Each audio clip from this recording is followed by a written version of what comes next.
Right. Hello, everyone. Welcome to this Gauntlet Con game of Psyrun, the game of amnesiac psychics on the run from mysterious foes. As I say, this is happening as part of the Gauntlet online convention, which I am very excited to be a part of. I'm James J. Isles, and with me are Anders. Yep. Crockett. Here. Robert. Hi. And V. Good morning, all. So, first up, in terms of safety tools, as with all Gauntlet Con games, we'll be using the X card. If you feel like you want to X card anything, just put an X in the chat or make a X symbol with your hands, that sort of thing. And we'll just skip over that thing and move on with the game. So, Psyrun is a game that starts in media res, in the thick of it. In particular, for this game, you're starting plummeting in some sort of aerial transport vehicle. Your bonds recently loosened. You're not sure why you're here. You're not sure who you are. All you know is you're in trouble. So, there are some simple setup for your runners. First thing is what your power is. Oh, well, actually, technically, first thing is your name. You can leave the space blank if you don't know your name yet. But, yeah. So if you want to pick one of the text boxes in the Google Draw sheet and use that one to fill it out.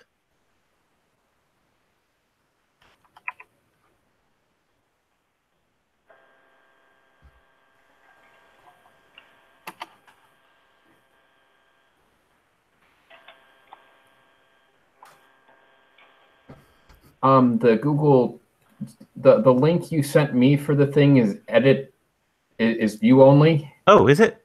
Oh, whoops. You can like get you could link the edit one, and then we can. I put one in the chat.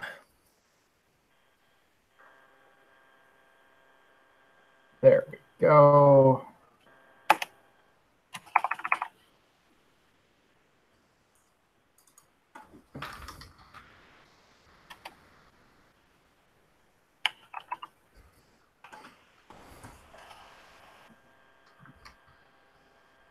Ooh.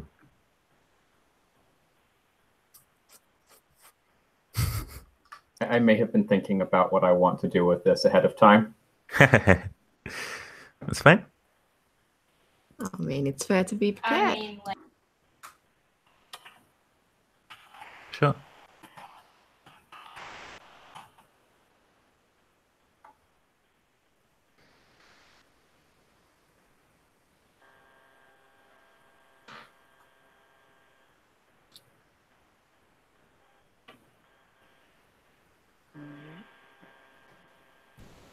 Where do I go for the link to? It should just be in the chat for this. Cool.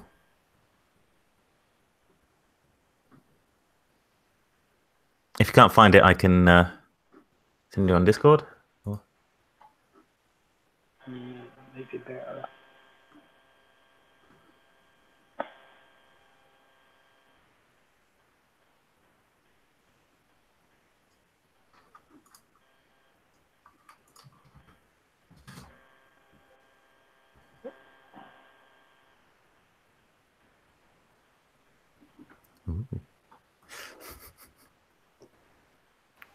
This is the fun part, as you see everyone else appear.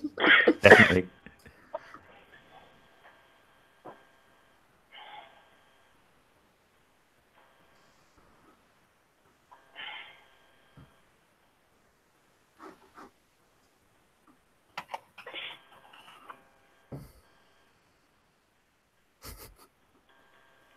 Are the powers in the dice roller? No, powers are just whatever you want. Oh, very nice. Anything that could be thought of as a psychic power in the sort of, I don't know, Stranger very Things broad sort of sense. or you got your psychokinesis, cryokinesis, precognition, psychic healing, growing, shrinking, teleportation. Yeah, like on the book cover, like one of the example characters that they use, the green dude there, his power is basically he can turn into an alien version of the Hulk. Like this is what he looks like in their in-game picture. Yeah. That's pretty broad range, yeah. Yeah. Psychic pretty broadly. Like could it be an X-Man? Then it probably works. Yeah, basically that's a really good way of putting it. But just think about the sort of effect of the power, if that makes sense, rather than its mechanism. So like phasing through objects rather than vibrating molecules. Yeah.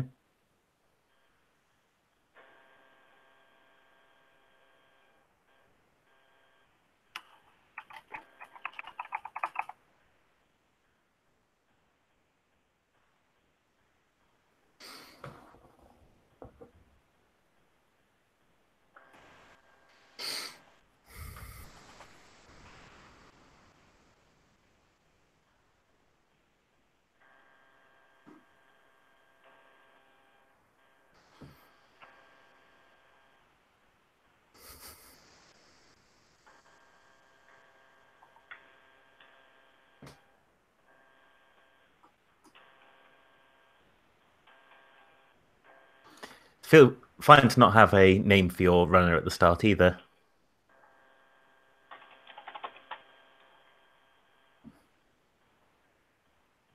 Amnesia is fun.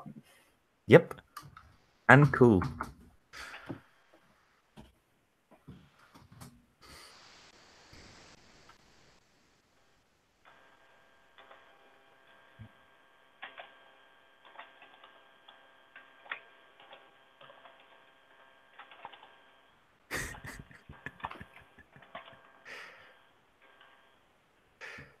So is that a sort of knowledge download sort of power then? Yeah. Awesome. Oh, so we've got glimpses of the future, glimpses of someone's past, corrosive skin, and knowing kung fu. Well, knowledge download. That's awesome. Yes. Crockett, do you have a name for your runner, or are they staying anonymous at the moment? No, I'll think of a name. Awesome.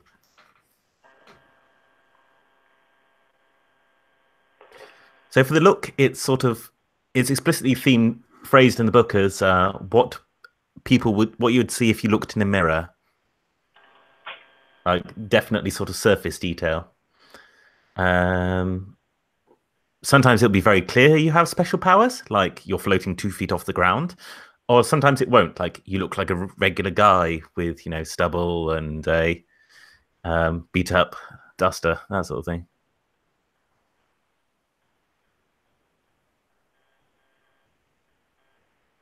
Vic. Cool.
Cool. So one thing also to bear in mind is if your character's gender is obvious, and if so, what is it, and what their apparent age is.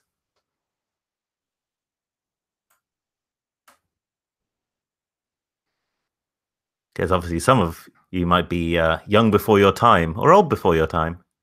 Wait, young before your time isn't a thing. Younger than you should be.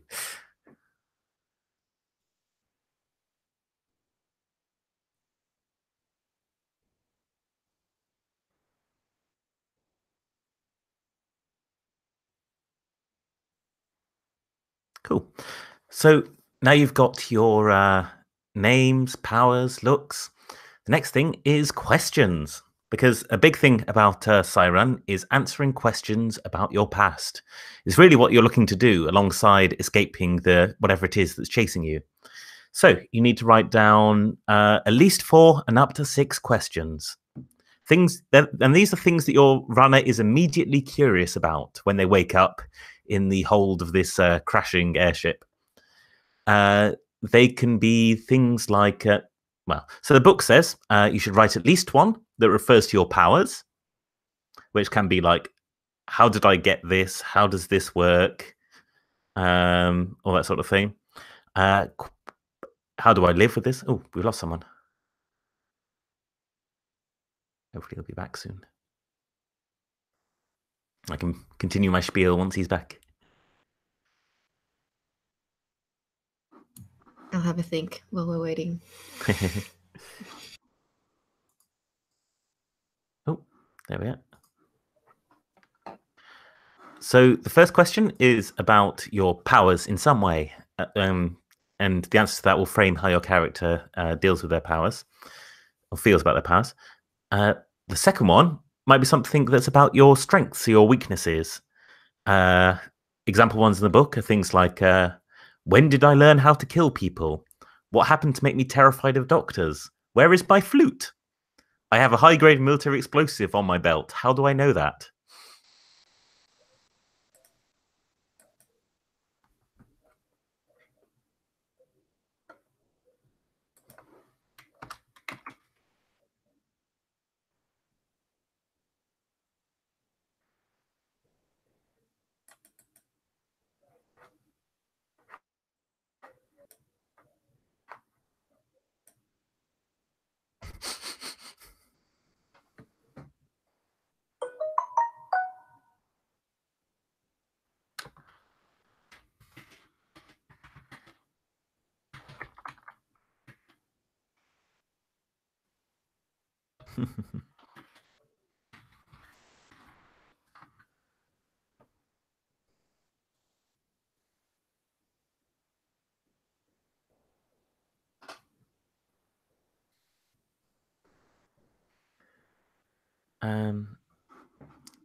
And you should also have one question about your immediate past or current circumstances. Things like, why is 136 Forest Avenue written on a scrap of paper in my pocket? Or what is my name? Or what's in this box that's attached to my belt? Or how am I going to find something I'll be able to eat? Or that sort of thing.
Oh, nice.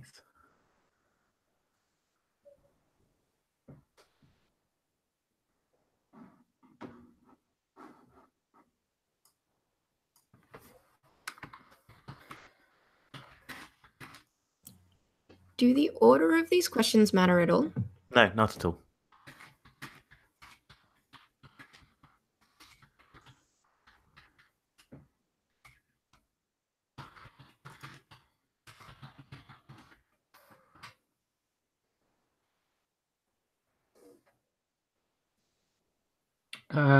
What's the limit in number of questions? Is it At least 4 and no more than 6.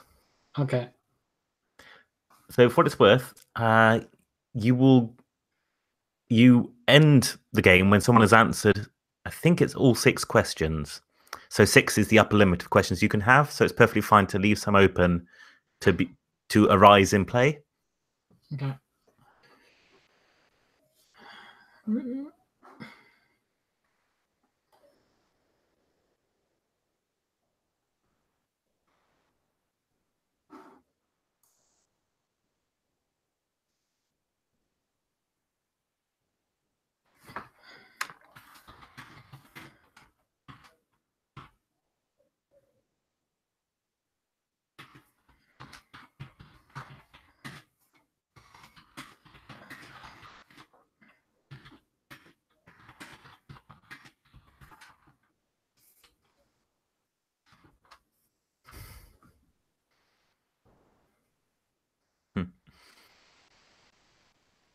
Oh, interesting.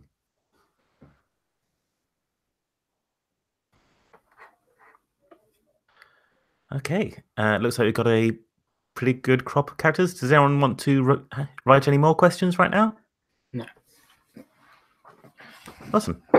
Then we might as well just go around this airplane cabin as there is a tear in the fuselage and air is rushing out, and describe ourselves as what people see when they look at you and what your power is. So let's start with Robert. Okay, so they're a sort of gray-haired 20-something person with a jumpsuit and coal black eyes. Cool. V? Yeah, I think in this airplane, notice a young teenage girl who's probably burning a hole through one of the walls inadvertently. So that would be Itch. Itch definitely looks young, has dark hair, eyes, and her skin, you notice, is really rough, scabbed in places on her forearms. She's wearing a sort of trendy outdoor type clothing. But yeah, definitely like your North Face jacket type look. All right. Crockett? All right. Vic is older man in his 50s, bald. He looks like he may have been muscular at one time, but has started to lose his muscles. Big, huge, bushy eyebrows. So when his eyes move, his like eyebrows are like caterpillars moving up and down. He has a turtleneck on, and he looks slightly confused. Awesome. And Anders?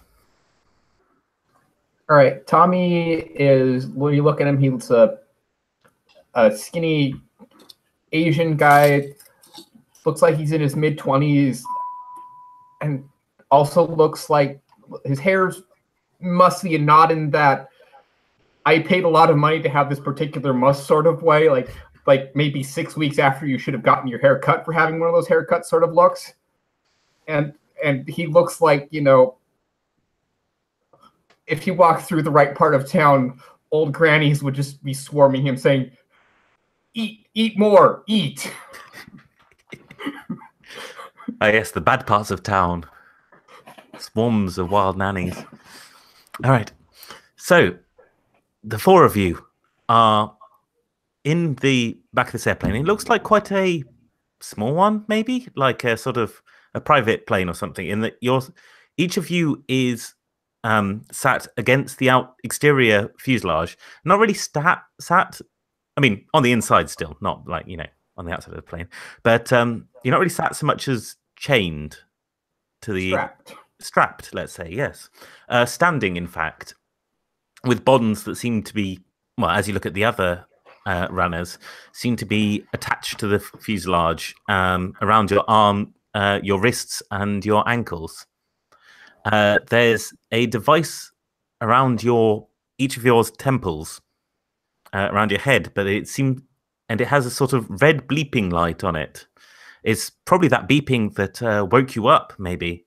But all of you can see that there is a big hole in the side of the plane, just a giant tear, and you can see bright light through it, and the wind coming through it is hot and warm. Oh, that's a synonym.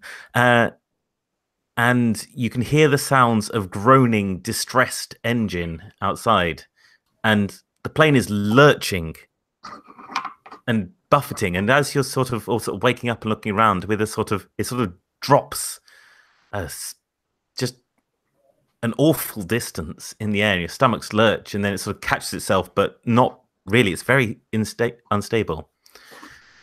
Who is first to act?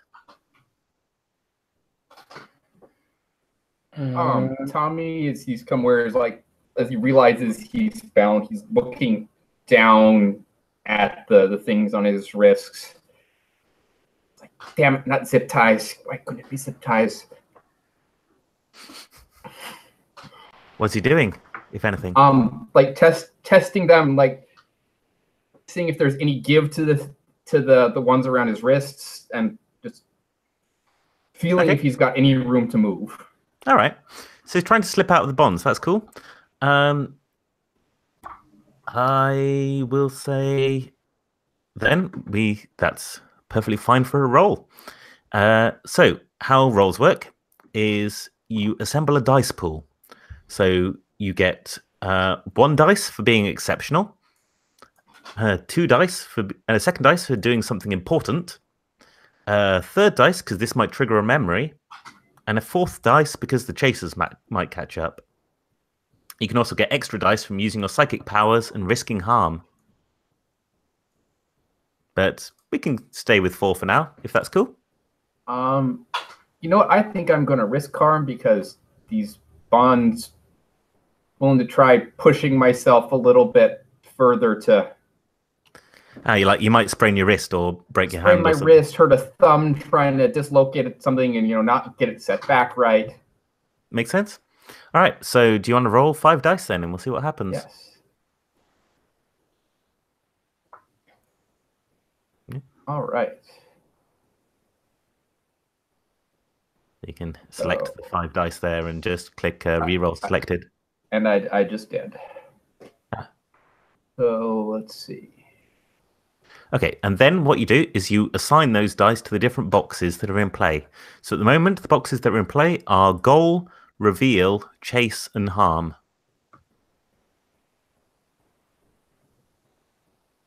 That's not a good roll. No, that is sort of that roll's got a lot of terrible going on with it. So let's put one of those in the safe spots. Reveal. Do I remember anything? No. Yep, that's always a good one. Let's see. I don't want to trigger a capture quite yet, so I guess I'm not. Let's see.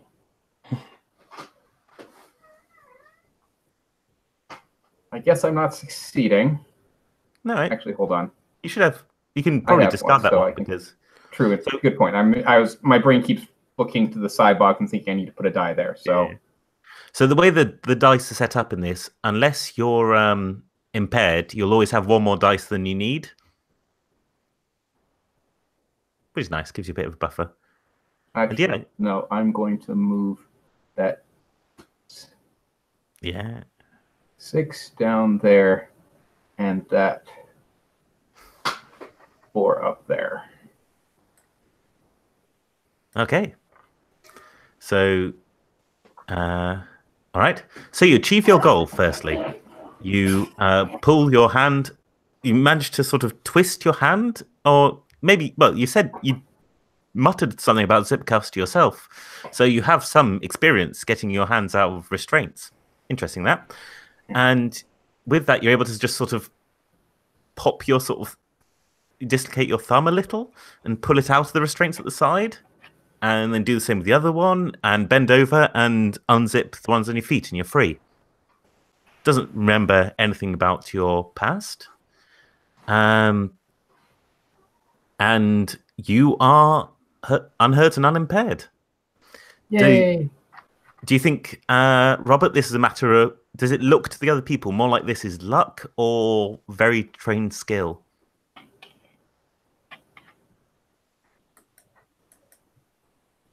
Robert. Me?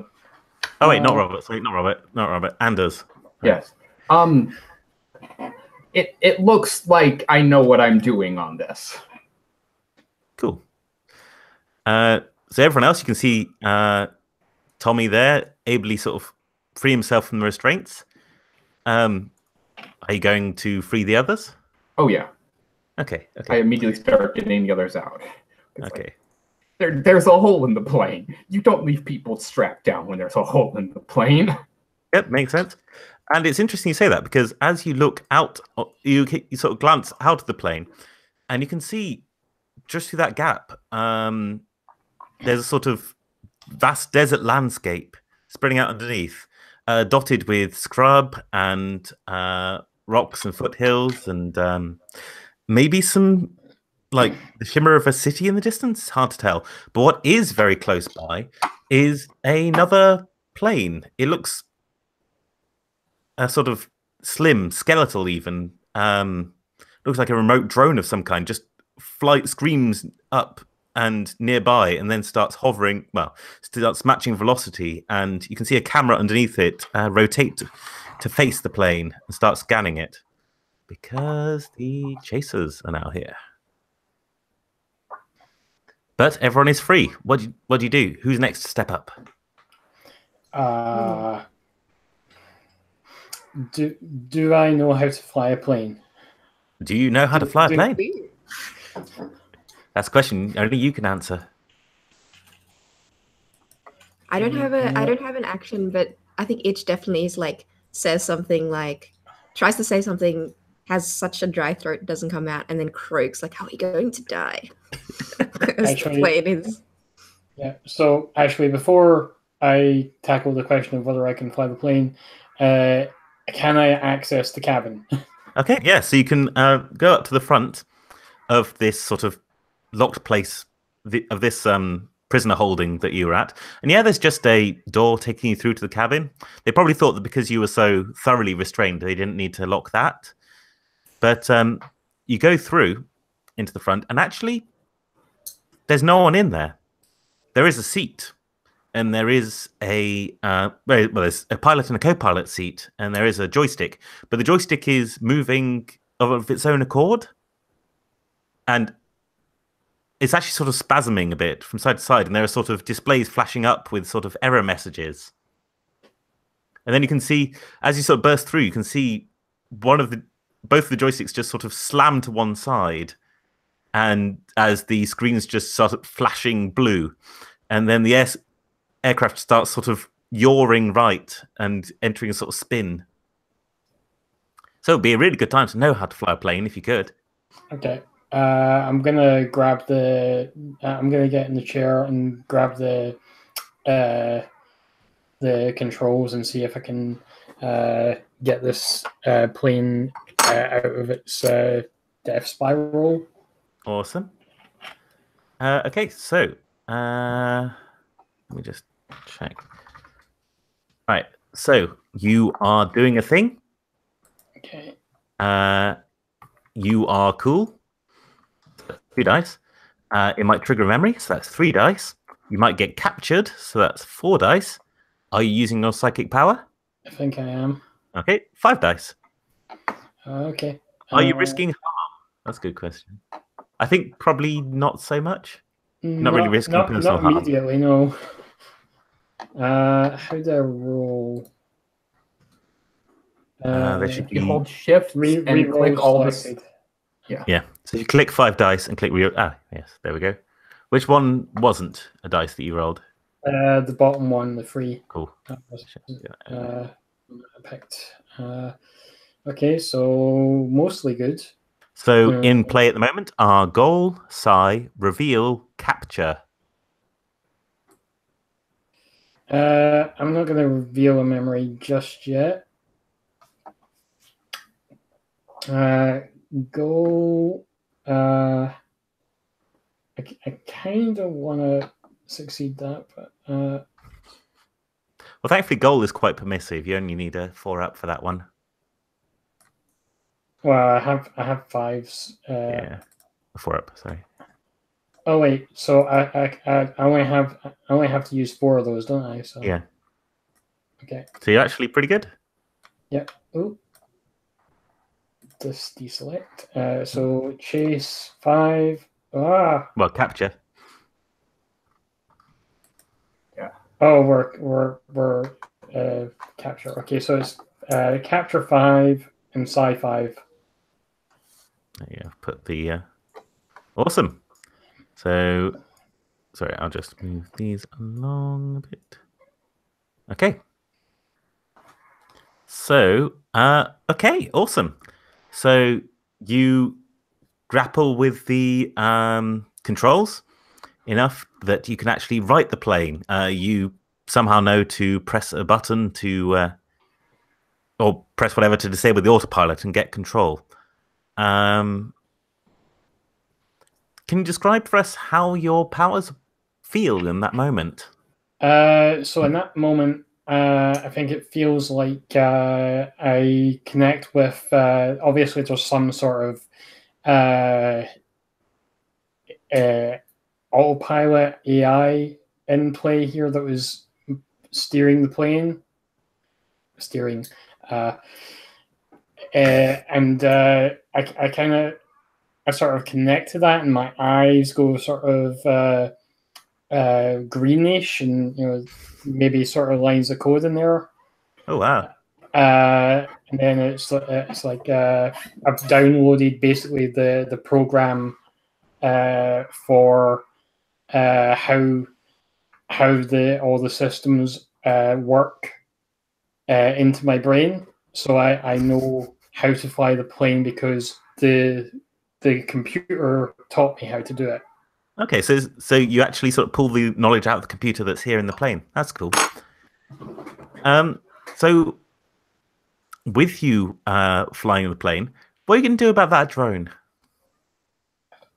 Does the plane have any weapons on it? It does not.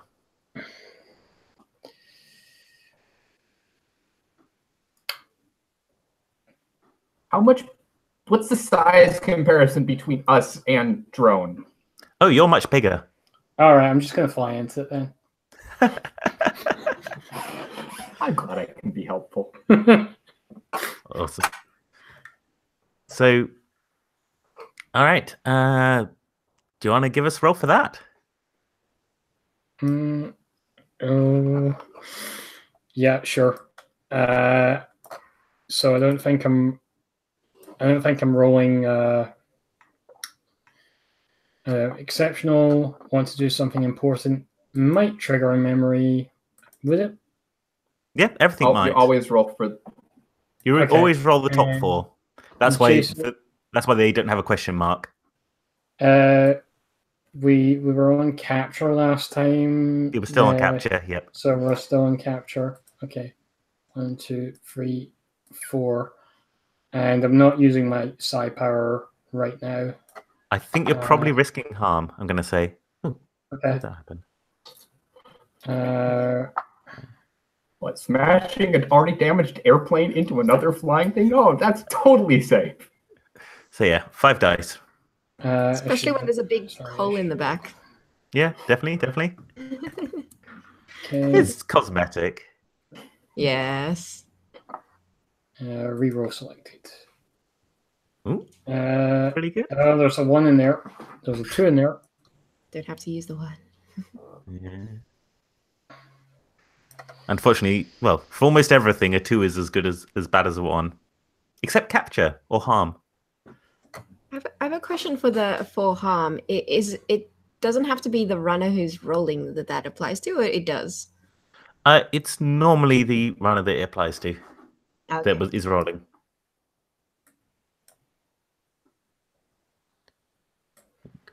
I'm gonna say nobody gets caught by that.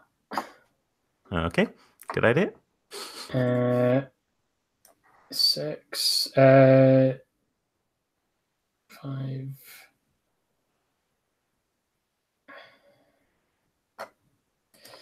It doesn't reveal a memory, and then succeed the goal, and chasers make no progress. Oh no, that's not in play. Only one of chase or capture is always in play. Oh yeah, right. So you need to assign to goal and harm. Either way, it's fine. I won't reveal a memory right now. I'll just take the goal. Cool. Boosh, boosh. All right. So, do you want to describe for us what maneuvers you pull to take out this drone? I think as it's the drone pulls in front of the plane, and the weapons trained on the inside of the cockpit. So I just pull up on the stick and bring the nose of the plane just into the drone and smash it. Awesome. Cool. It explodes. As you smash, there's that sounded like a crash. What's going on? Everything's fine. Except we're still crashing. Well, actually, no. I don't like your definition of fine. With that, actually, you're able to, once you smash the drone, you're able to right the plane a bit and level it off. I mean, it's still going down pretty soon, you're pretty sure. But you're in a bit more control of it, and you can start flying. Well, when I say we're still crashing, I mean we're going to crash, but not just yet. I hope you know how to land this thing. So do I? Well, I mean, do you? And if so, where? It looks like it was just desert below us, yeah? Yeah, I mean, at the moment. Okay, I'll land it in the middle of the desert then. Okay, cool. Can I try to look around this plane and see if there's anything useful as well that we can sure. salvage? What sort of things are you looking for? Well, first and foremost would be some sort of parachuting off emergency device, just in case our friend here doesn't quite. In the cockpit is not the most reassuring pilot. Yes. So I think now that Itch is sort of unbound, I think I'm going to say Itch has they've put something over her arms to stop the corroding. Yeah, it's some sort of pearlescent plastic, I think. And I think, so firstly she's like, I wonder what that is, and why is that all over my arms? And then very clearly after taking them off, it's like, oh, that's why, because there's something being secreted out of there, and it is just not good. So I think Itch puts that back on. Yeah, rewraps it and starts not putting more holes into the plane. Okay. And looks around. Yeah. Yeah. For what it's worth, the coverings actually look like they've got a sort of seam and a latch on one side. It's easily hingeable. But yeah, do you want to give me a roll to see how you do? So I don't think you're risking harm, and I don't think you're using your psychic powers. You're very much trying not to, in fact. Exactly. So 4 dice. Did I reroll selected? I'm not sure if you guys have seen, but on the Google Draw, I have moved you from the crashing plane location onto the flying plane location. I know, how exciting. Ah, there we go. It worked. 1, 2, 6, 6. All right. Okay, cool. So, I think it'd be fun to do a memory. Okay. So the ones that are goal, reveal, chase, and harm, is that the ones that I'm...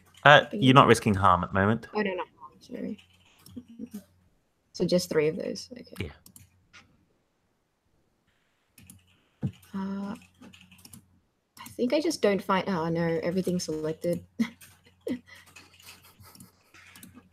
Yeah, I think I don't achieve my goal, but I do have a memory. Cool. All right. And the chasers don't move anywhere nearer. No. Good. Yeah, they're good. Goodness gracious, that was hard.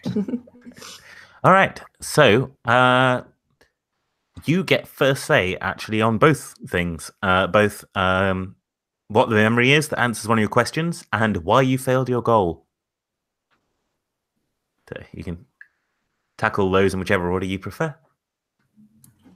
So I think one of the places that Itch is looking at is this locker, I suppose, in one of the not hallways, but like passages along. It's on a, like, you know, the planes, the ones that fold out. That's kind of sliding door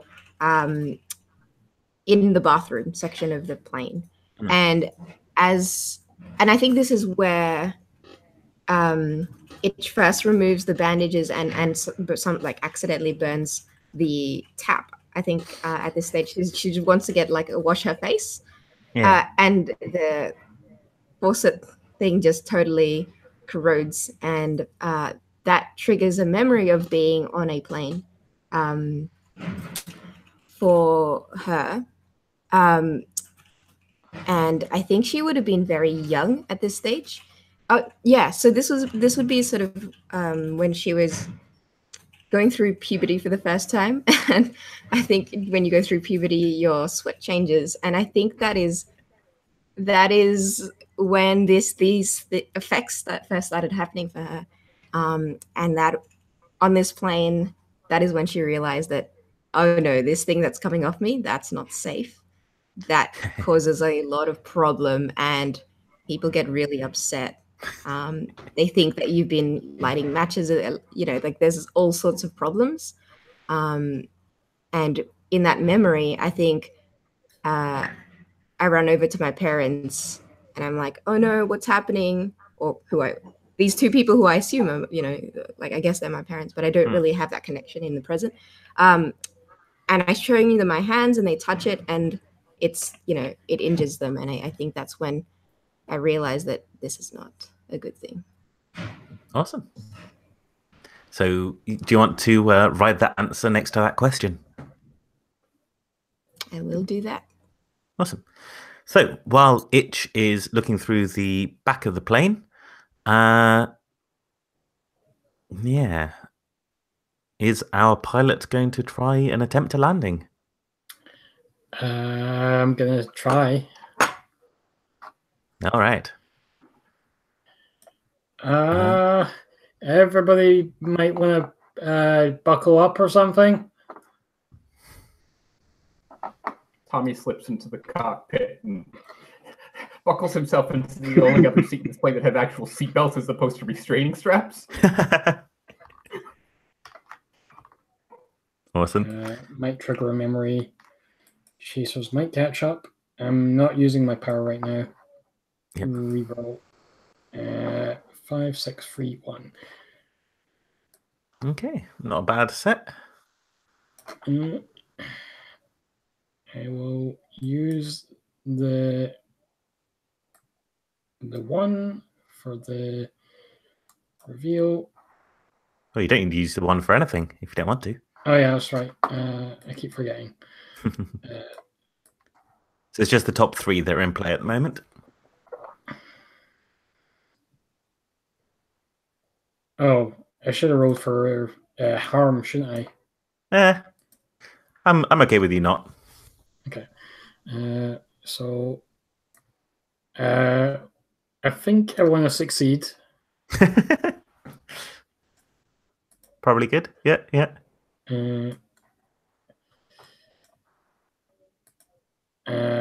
The chasers, are we still in capture or are we still... No, we're on chase now.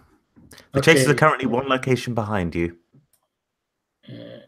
Oh, okay. And probably because you succeeded at this, you'll move to a new location once you've landed. All right. So I will let the chasers move closer. And I will... ooh. Gah. I keep selecting the wrong things. I will use the 5 for reveal, and other players can have say on what I remember. Okay. What memory would you like the other players to come up with an answer for? Let's see.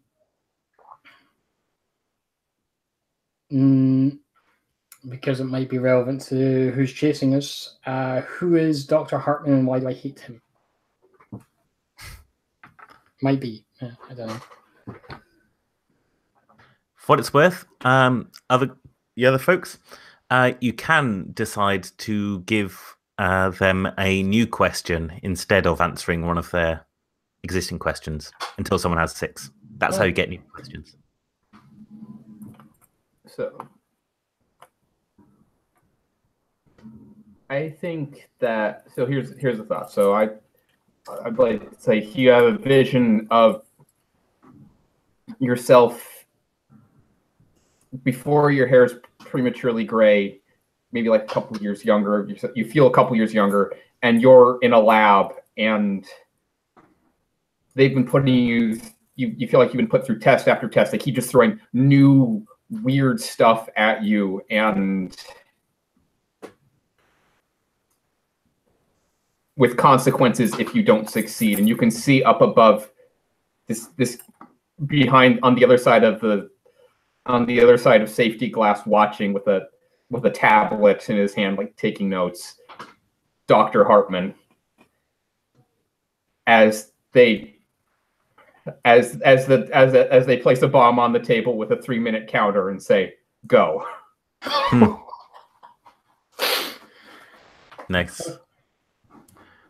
Anyone else have anything they'd like to add on to that memory? Yeah, I think there must be something.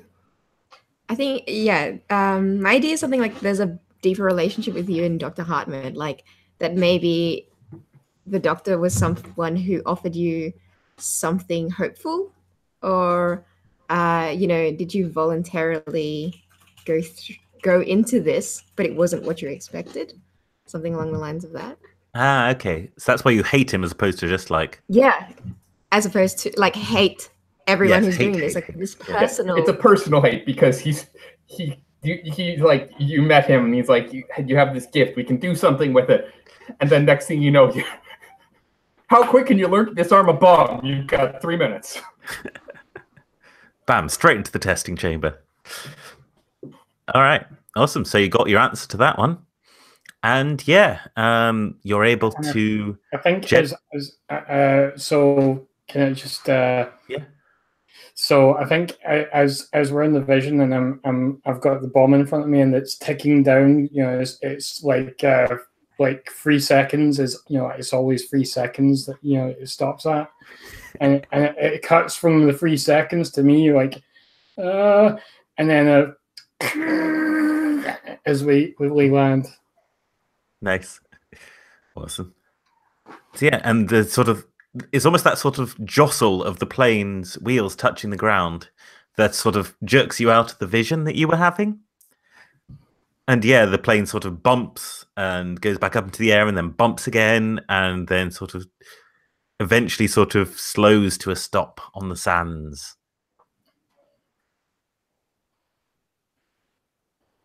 So, Vic, what have you been up to while the others have been... where were you sort of bracing yourself? Staying away from that hole for one.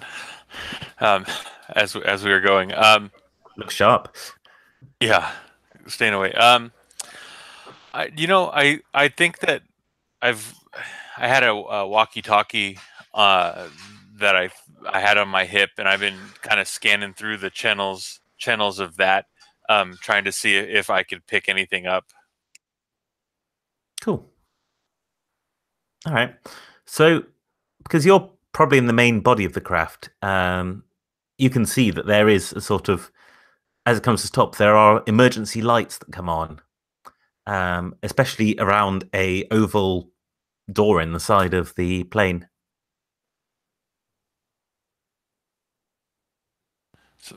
All right, so I'll run over and try to pop the lever for the door.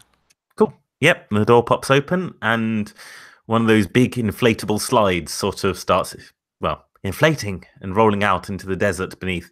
The heat hits you as soon as the door opens. It is scorching out here. You're not, I mean, I don't know if you'd know what sort of desert this is. Is it Saharan, Californian, Mongolian? I don't know. Probably not this hard. Mongolian desert tends to be a little bit cooler high desert. Well, there we are then. It's definitely not tundra desert. You're sure of that? But yeah. I mean, once it's clear that they are not going to, in fact, go tumbling head over heels at the landing is,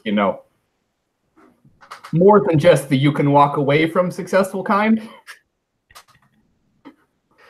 It's like unstraps himself and it's like, no water in here either. Damn. But hops down, throws himself down the slide because he's not sticking around here.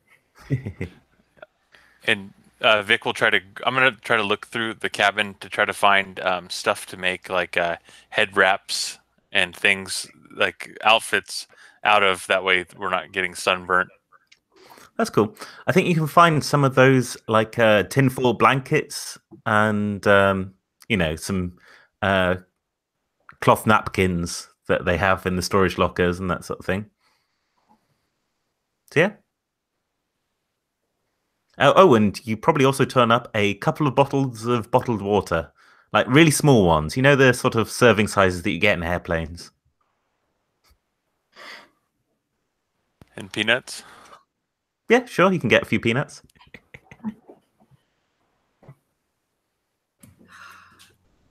Yeah, I think so. It's just looking around at some of the other inhabitants in this plane, and I think she approaches Vic, because kind of looks with the bushy eyebrows, looks the most like kind at the moment, and or not striding out of the plane already. And I think what Itch asks is, do you remember anything? Do you know why we're here?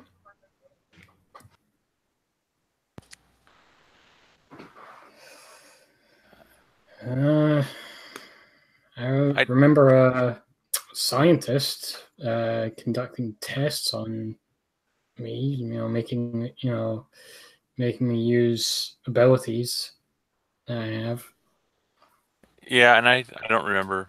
I remember much. I kind of try to use the power that I have on Itch, and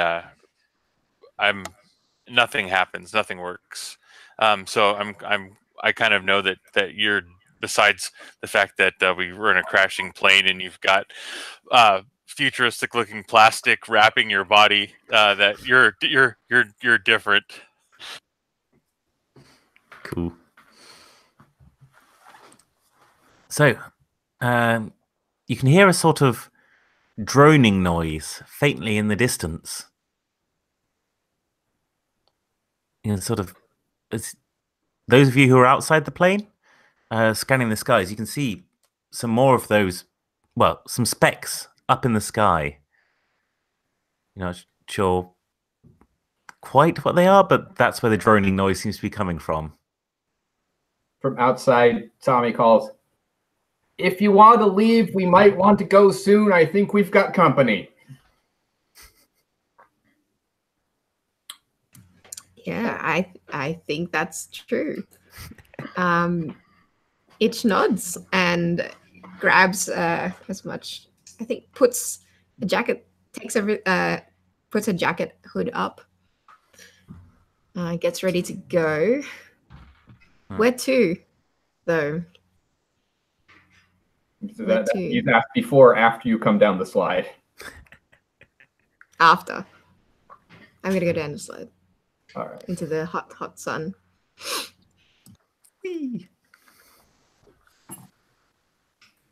So, can I tell? I assume everyone else is all coming on the "let's get the hell out of here" tour. Oh yeah, Vic's following. Yeah. All right. So once everyone's down, Tommy's like, "Okay, I think the city was that way. Pretty sure. Normally the rule is to stay put, but I don't think that's a good rule today." Awesome. Well, We sure the city's where we want to go? which As way opposed you to were fine trackless with desert Which with no way was water? it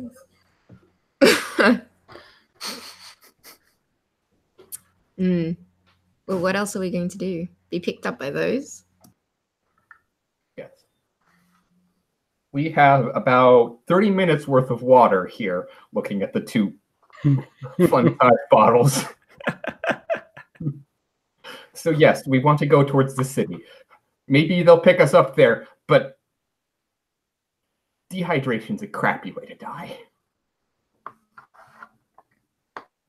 Awesome. Who's leading the group through the desert?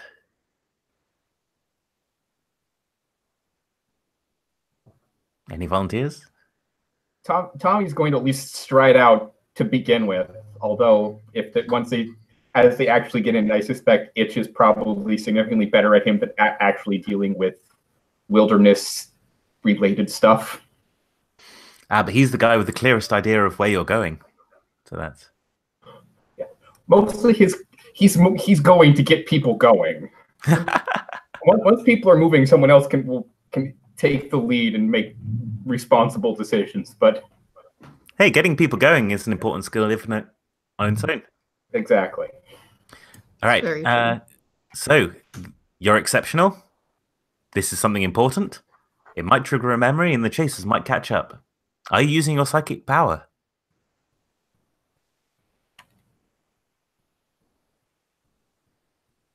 I am going to say yes. I'm going to try and use my psychic power.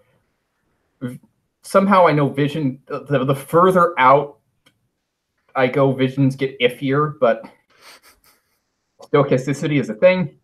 Mm-hmm.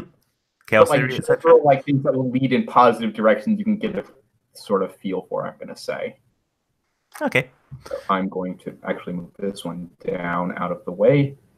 Well, I would say you might be risking harm as well. You are traveling through a scorching desert. Fair enough, so I'll roll All that one. six? Wow. Holy mother of swamp monkeys, that's not a great dear. roll. Oh dear, that's a bad roll. That is a terrible roll. That's so unlikely. Not a single dice over 3. So where does that 3 go is going to be an important question. Yeah, well, let's put the easy ones in first. I don't succeed the goal because that's not on the table. Yep. It's just not on the cards. I don't reveal past.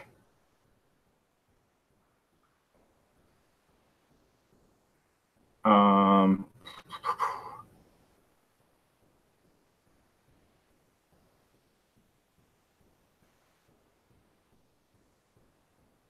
only going to have the... Man. I'm only going to have the chasers gain 1. Trying to figure out... Now I need to figure out how my power goes wild. Okay. That, makes national news with being precog here. Well, so the thing is that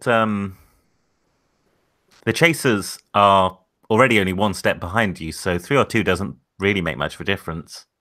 Okay, fair enough. I thought we had gotten, a good point. They did catch up to the thing. So in that Well, case, no, because you failed at your goal. So yeah, we're still wandering in the desert. Yes. So since session in game, I'm still going to be impaired the rest of the time going forward. So they're still going to catch. They're going to catch up to us, and I make local news trouble. Yeah, that's interesting. Any suggestions on how we make local news trouble? Well, it says things broken, and one of those could be, I don't know, causality or like the timeline. I don't know. Well, you said that things go fuzzy the further you look forward, right? Yeah. So, I don't know, maybe you overreach and end up yeah. I think what happens is you are I'm actually going to count this as your harm thing as well. You just sort of seek out with your mind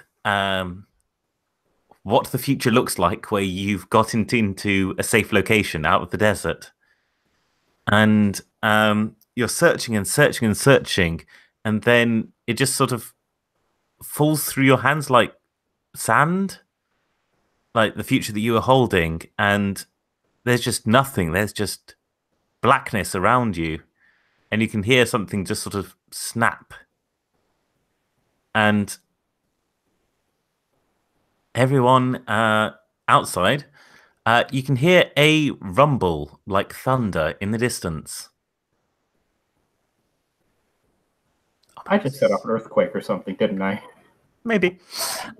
But more importantly, you start bleeding quite heavily from your nose and ears. Claps to the ground sort of thing. No. And No good. because you're collapsing, bleeding, that's probably why you don't achieve your goal of getting people to the city. Can I say? And the chasers catch up because all of a sudden I'm collapsing. Like, it's not good. Yeah, but how far have you got at the point that you collapse? Like, what's the environment look like? Like, let's say we've made it like we made it several hours. I haven't been like trying to like reach the whole, it's been like a constant like seeing forks and like decisions coming, and I make which one feels best sort of thing. It's like leaned on it too much, and now I can't see anything forward. But I think we've moved from like from scrubby to rockier country. Like we're coming up on like moving towards like a slot canyon sort of thing, harder to see from the air. Okay, so also unfortunately fewer escape routes. Yes. So Tommy collapses to the floor, bleeding from like all over the place. Bleeding from the head. Yes, bleeding from the head. How do you folks react?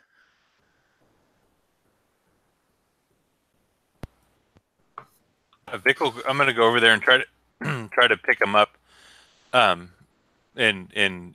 get him standing. Cool. He's woozy and groggy, and that's not helped when there is a quite large explosion on the hill next to you. Just a poof, and sort of small bits of stone sort of just fly out in all directions, pelting you. And you can see, and you're momentarily stunned. The sound alone. And then you look around, and there's one of those drones hovering up in the sky. And, well, it's actually sort of swooping past you. And you look back, and there are more of them making an approach run. What'd you do? Ooh. Tommy, I think. Sorry, go right? ahead. Tommy's not doing anything, but all woozy is like, gotta keep moving. Yeah, I think we had, we head towards a canyon. I'm gonna say like you said we're getting closer to sort of civilization, presumably. There's Yeah. probably something across this desert, sort of like a water pipe that is, the water supply of whatever city it is we're heading towards. Yeah, sounds good. And I think that we can try to follow that to that piping to the city. So it's like one of those big metal things inset into the earth. Awesome. Yeah. So I'd say we should run into the canyon, get shelter, and try to follow this somewhere. So, Itch, you're exceptional. You're doing something important. This might trigger a memory, and the chasers might catch you. Are you using your psychic power? I don't think so. I Okay. don't think so. But I think I am risking harm at this point. Yeah, I think that's probably the case. Yeah. Since the chasers do seem to be distinctly on the less of the capture side. Yep. Oh, that's better.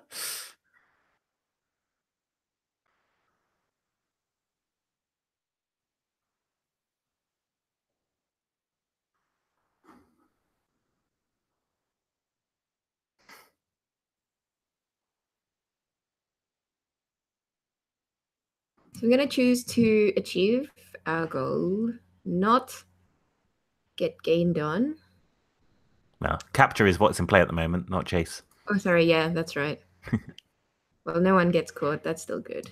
Yeah, yeah. But I think I'll have to take harm for the rest of this session. Oh, that's rough. And what was the last one? Reveal, right? So Aww. what does impair means? You lose a die, right? Yes. Okay, cool.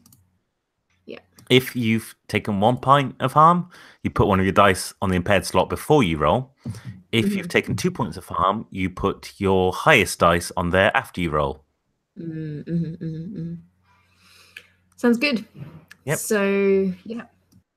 All right. Okay. So, do you want to say you find this pipe, I guess, following it into the city? Do you want to describe how you help the group evade capture as you're doing this? I think I find a good path picking through down into the canyon, the desert. I'm pretty sure-footed, and I sort of hurrying everyone down this path with, I assume, Vic and our unknown friend, a grey-haired friend, pulling, helping to support Tommy along. Yep. And yeah, and this is where we find the pipe, and we just sort of pelt alongside it as much as we can. But I think the knowledge that at least we can access this water keeps us invigorated as we make this our escape. Okay. And so we follow it, yeah, to the city outskirts. Yeah. I'll say in that sort of initial dash into the canyon, though, as those missiles are raining down, some of that stone, what's the word? Debris, I guess? Shrapnel, that's the word. Flies into your arm, just sort of deep in, and there's immediate sort of smoke curling up through the hole in your that protective plastic as it gets immediately eaten away by your skin. But you're in a lot of pain. Yeah, I think some of the shrapnel even like sort of as it hits the forearm breaks that bone. Yeah. So it's so I think so. It's very painful. One thing of interest, your skin doesn't. Yeah. You're not bleeding. That is a good. I guess so. There is a silver lining here. Certainly, I think the wrap around it, pull it tighter to make it a good sort of a splint type thing. But it hurts like hell. But what Awesome. choice do we have? Yeah. But yeah, so you follow this pipe, and now you're actually hidden by the canyon, you think, from these drones. And you end up, it's almost a sort of shock when you run out of this canyon, pushing through some denser scrub, and you're on a street. Or a road, at least. There's, tarmac going to your left and to your right. And over it is a big building with a parking lot full of, dozens of cars. And past it, just hidden almost in the heat haze, hundreds more buildings. Does this look familiar to any of you? Not necessarily this precise look, but, the make of the cars or the style of the buildings?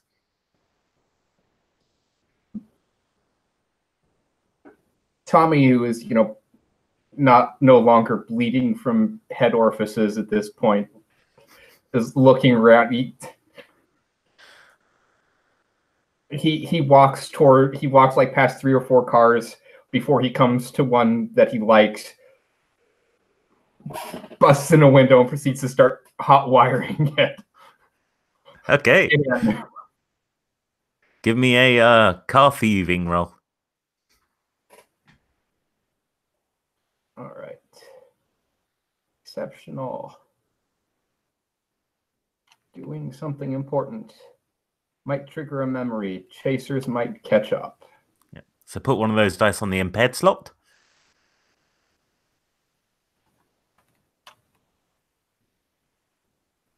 And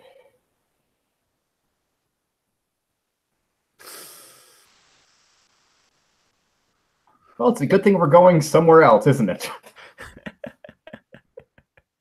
You could choose to not steal a car. Yeah, but what else do I want to use the 5 for? Not being caught. Keeping Good away from the point. chasers. Either way, the distance between the chasers remains the same, and this way we have a car. Yeah, that's your choice to make.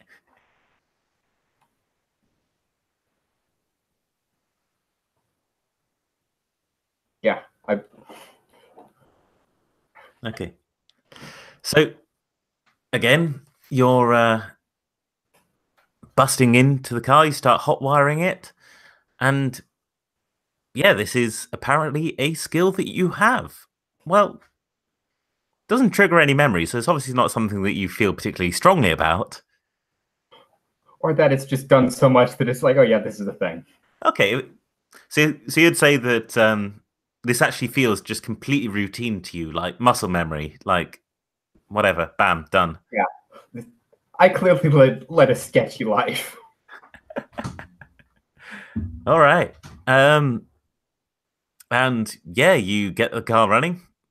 You have the guys piling in. I am. Vic comes in, but he looks at him and disapprovingly, even though he's saving his life.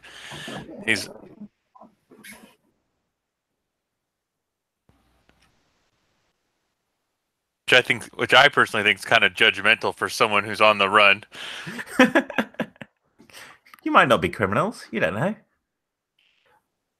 Judge me all you want. Just save it till after we get away from whatever the hell is chasing us. Yeah. All right. And yeah, Anders still you're still covered in blood on your face. I mean, you might not be bleeding actively, but there's a lot of blood there. But you just sort of peel out of the parking lot with. No, I don't peel out. I pull out carefully. Oh, Drive it like you stole it means driving so the cops don't pull you over. All right. So you where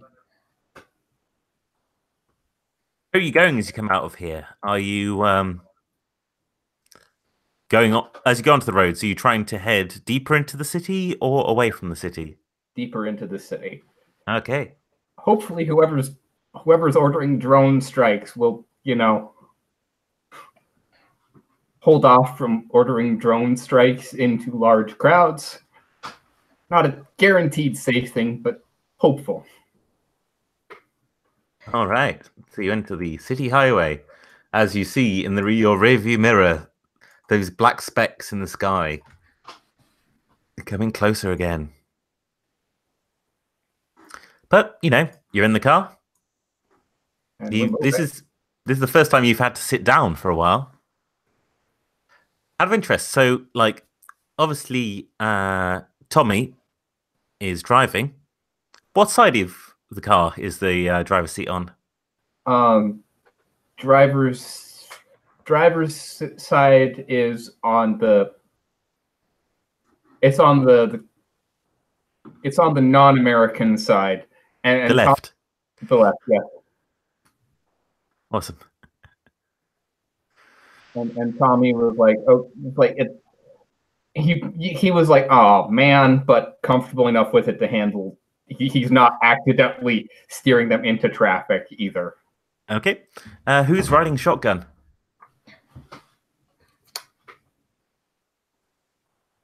I think I'd slide into the shotgun seat and just start checking the glove compartment for anything handy. Okay. So that puts Itch and Vic in the back seat. I like to think that Vic is sitting directly behind Tommy so he can feel him glaring at him the entire time. Just boring a hole through the headrest with his glare. Backseat driver. Yeah. So yeah, you're sitting backseat of this car, just sort of, or front seats, watching the city go by. It takes you as you come out of this look like a sort of factory building or something, or difficult to say, but you go down the roads and onto a road which looks like it's going deeper into the heart of the city. Traffic gets a bit more intense. There are street signs. Can anyone read them?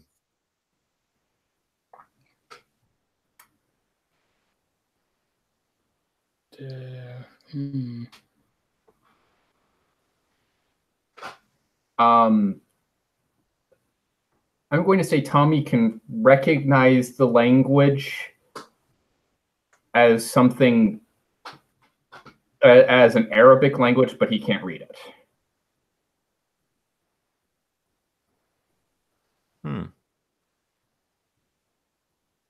Okay. So some sort of Arabic language that none of you can read, it sounds like. Okay, Vic can. cool. Awesome. Yeah, so you're heading along deep in the city, trying to sort of do your best to respect the rules of the road and not stick out. I think Itch winces at the pain in her arm and sort of suggests, should we get to, can we go to a hospital?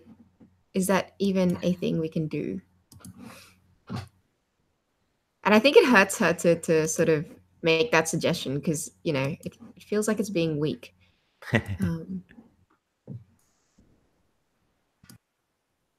Hospital's probably not the best idea, but I think if someone can provide a distraction, I can get what we need if we find a pharmacy. Okay. If we find one, yeah, I can. If we find something, I was thinking I could try to use my power to try to befriend an elderly person or someone like that, where I can pretend like I'm someone from their past, since I can view their past, chum someone up. Cool. Awesome.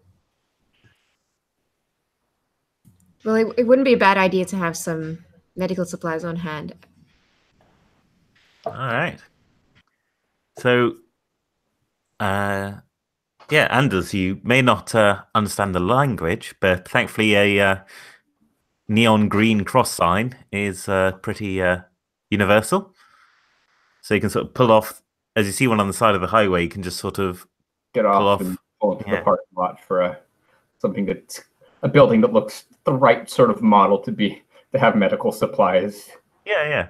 It's yeah, so there's one of those ones where, there's a bit of a lay-by next to the road and a bunch of different shops. There's something that looks like maybe it's selling, I don't know, phone cards or phones in general. There's one that looks like it's selling just like fruit. There's nuts and sort of various produce. And yeah, there's what looks to be a pharmacy with the sort of green cross outside it. Vic, you leading the way? Yes, sir. Yeah, I'll go up to like I said. I'll enter the place and I'll try to see if I can look at the person's past to try to figure out if I can say that I know them from this. I went to school with them or something like that. Cool. All right. So you're exceptional, doing something important. This might trigger a memory. The chasers might catch up, and you're using your psychic power. So that'll be 5 dice.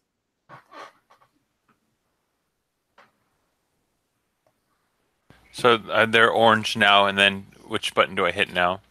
There should be a reroll selected. Yeah, I think it's green. Oof. Ooh, that's a polarized roll.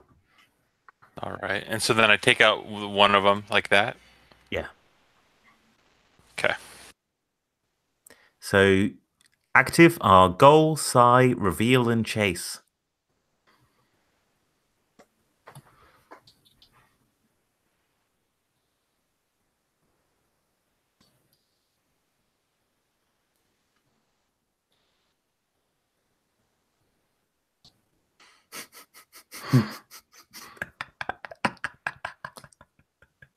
Oh no! This is why I love Siren. Okay. Good. Okay, Let's so have a scanners moment, aren't we? possibly, yeah. So the good news is that you know this person's entire past. You sort of walk up to the counter. You sort of nod a greeting. Do you need physical contact for this to work, or is it just anyone nearby? I'd say close proximity. Okay. So you nod to them, and they sort of look at you like you stick out a bit, but like, what's up? And you sort of read them. You sort of your mind sort of dives deep into them, and it's yes, you're seeing like their entire past, as I said. Their childhood, their going to school, their training as a pharmacist, their marriage, their children, coming into work this day, the the kebab they had for lunch, and then you snap back into it, and that's odd. You're standing behind the counter, not in front of it, and these weren't the clothes that you were wearing before. And you're alone in the pharmacy.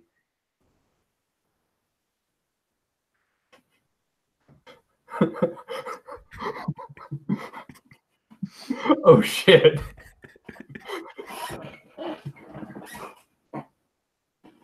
Uh-oh. On the other hand. Yeah, you succeeded at your goal.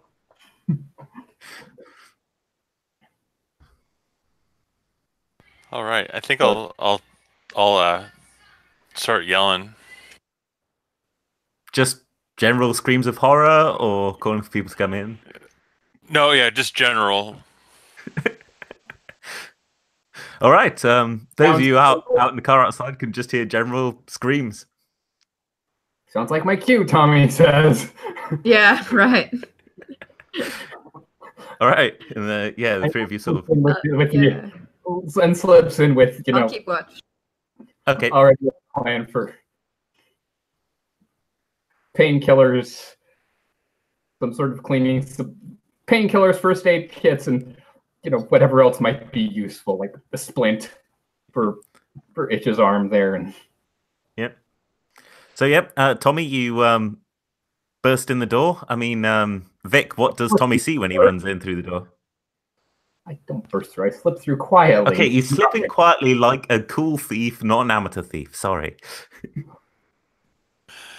So at this point in time, you said it was the I'm the only one there, but I'm the other person. Well, up to you. You could be the person that you previously were wearing that guy's clothes. I mean, I think you know what I think I'd like to be in the other person's body. Okay. Cool. So yeah, I look down and I'm no longer a bald bushy eyebrowed pale turtleneck man, but now I'm just a middle-aged pharmacy worker with a pot belly and like a comb over, though I can't luck out in the hair game.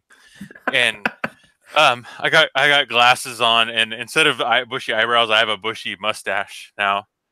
And I'll look over at Tommy in just with my mouth open, still kind of with that scream that I had, and just I'll wait a couple seconds and for him to make the first move, and then just follow him wherever he goes. Okay. Tommy sees the guy freaking out and starts to dart bumps, like tries to nonchalantly counter towards to find the where he can find the keypad door to the pharmacy so he can slip in and get the good drugs. So raiding a pharmacy for painkillers if you aren't going for the good stuff. So if Tommy's doing that, he's vacated the driver's seat. I would just slid over to the driver's seat and kept the engine running. Awesome. Yeah, and I think Itch moves up next to you there, and sort of like, is there a name? I think is there a name we can call? I can call you. Who, me? Mm-hmm.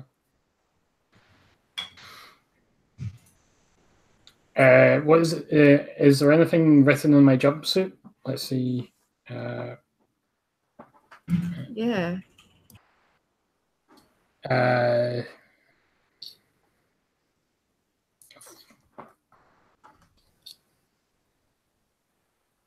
Is there? Let's say it says Sigma. Okay. Sigma 6, but that's a quality name, but don't. Yeah.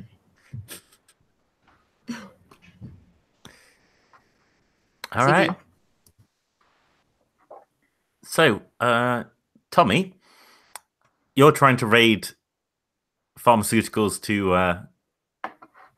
help yourself and Itch, right? Yeah, like the pain pills and whatever might pain pills, antibiotics, just like stuff that will either useful, sellable, both, and something I'm looking for a good splint for the arm too. Okay, cool. That sounds like the sort of thing that could be a good roll. So standard 4 discarding 1 because you're impaired. Yep. Yeah, don't unless you're using your psychic powers. No, I'm not. This is just whoever he was pre-amnesia, this is clearly his wheelhouse. Okie dokie. Okay, I like those rolls. Still no Yeah, memory. that's pretty good. But that's okay. No one's remembering anything.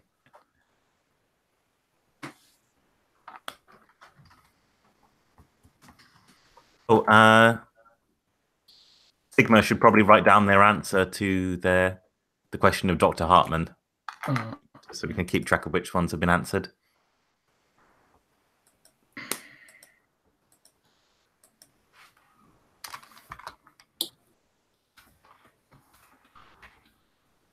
Okay, so yeah, you're able to loot all sorts of different pharmaceuticals from this. In particular, we never really went into how this harm was impairing you. How has it been sort of keeping you from being effective? Like, I can function through it, but like anytime I like thinking of like it's like a pounding headache. Even now that the bleeding stopped, I probably grab some iron supplements too because I bled a lot.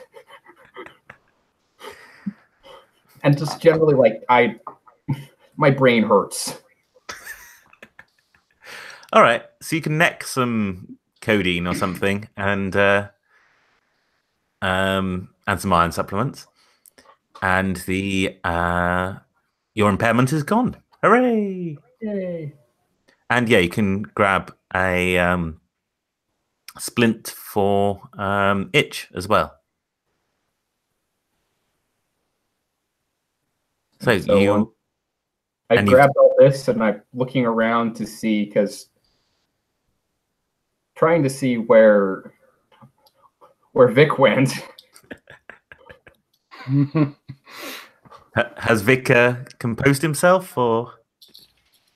Oh yeah. So when I see Tommy running out with the dumping the pills in his mouth and all the supplies under his arm, I'll be looking down at my hands and just scream, I don't know what happened.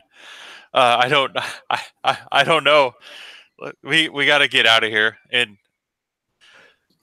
at the same time, I think that I have the other person in my head too. So I'm kind of like both of them in a sense. And that guy's freaking out. And yeah, exactly. And then I'm also like thinking about how I'm gonna miss like my wife and my kid, the farm musician's wife and kid that I never met before, and that hopefully I'll see them one day. But I'll start running behind Tommy towards the car. All right. Do you like make it clear to him that you are? Oh yeah, I'll let him. I'll let him know. I'll say it's me, Baldy. It's just I'm slipping out the. This is like after you've like Tommy's gone to a car and you're like hopping in after him, and Tommy's about to like start pushing you out when you're like, dude, what the fuck? What are you doing, you thief? It's me.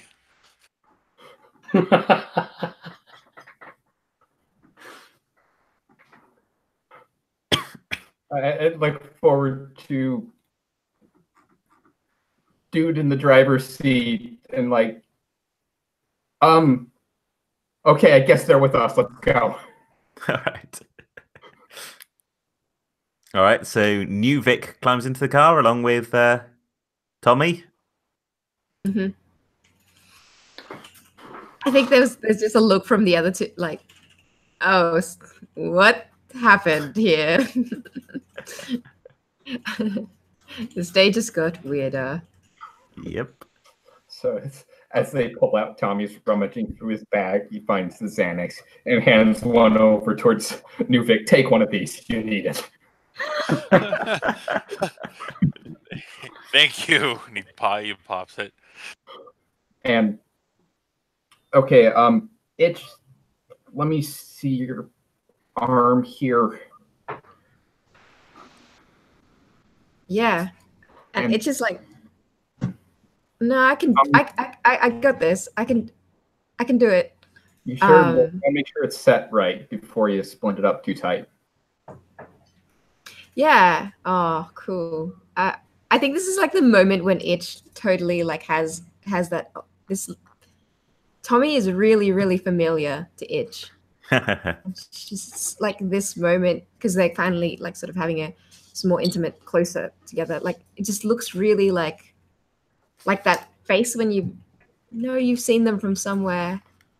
You actually know them, but it's too awkward to say anything, so she doesn't. All right. Do you want to give me a roll, Itch, for? I mean, theoretically for healing you, but Yeah, seems like an important moment. Yeah. So I'm impaired. That's a die there. So I'll roll 3. There's 3 there.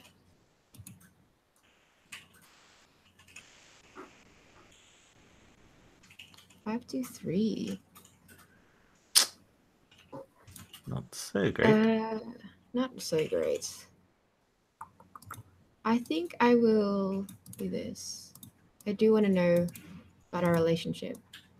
Cool. And they can move on closer to us.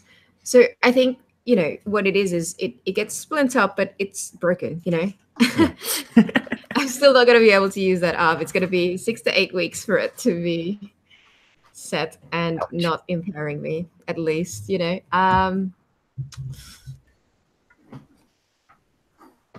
what do I say? 5. Rana has a memory. Yeah, I think, and I might throw this to Tommy, being Tommy's familiar. Who is he to me? But also the group. Okay. What do you think, peeps? Why is Tommy familiar to Itch?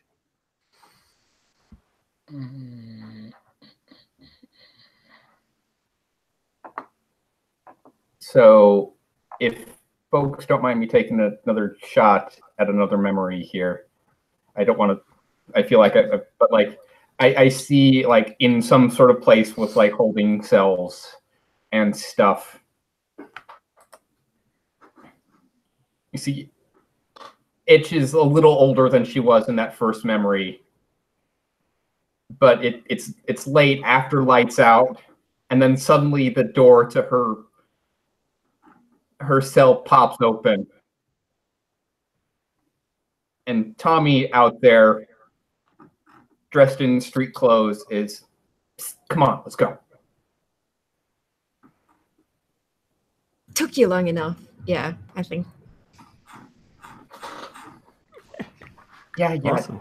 Do you know how many times I had to? Do you know how what I had to do to get this many to get shirts off of the guys without them noticing? The laundry people are nuts here.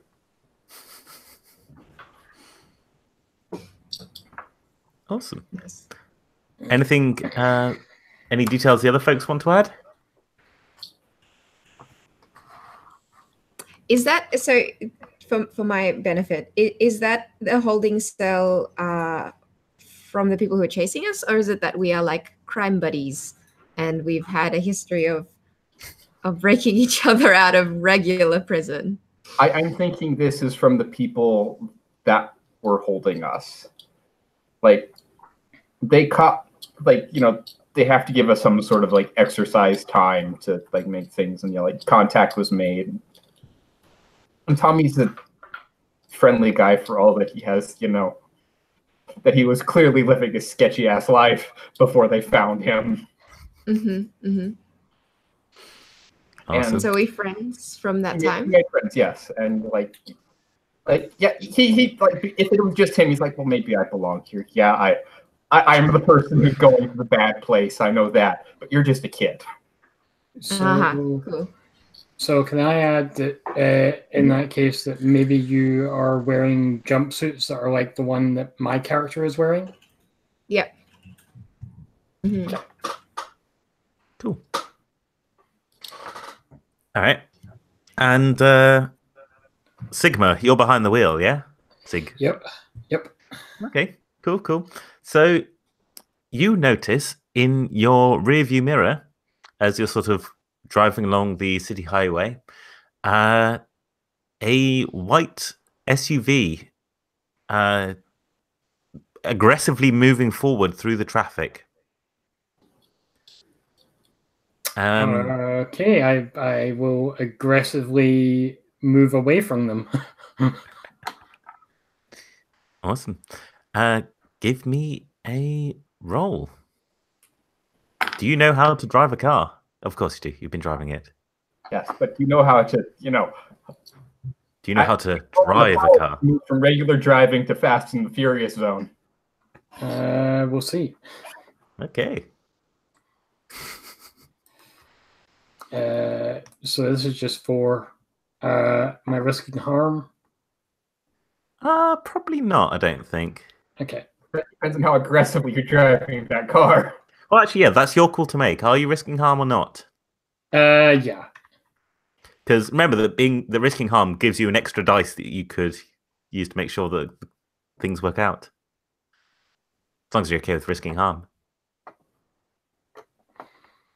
Okay. And are you using your psychic power?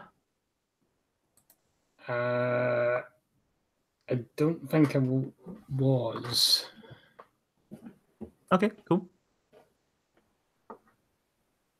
Okay, so it's a 4, a 2, a 1, and a 3.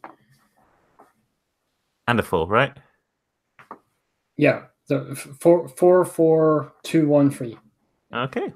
Not a bad set. So in play are goal, reveal, harm, and capture.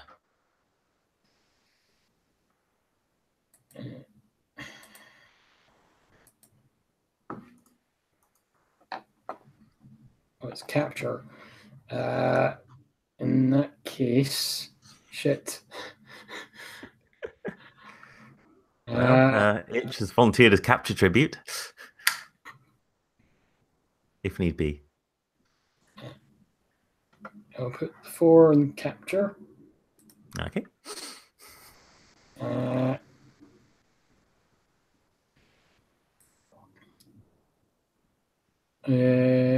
I don't need to use. I use 4 of those. I don't have to use all 5. Yeah. Okay.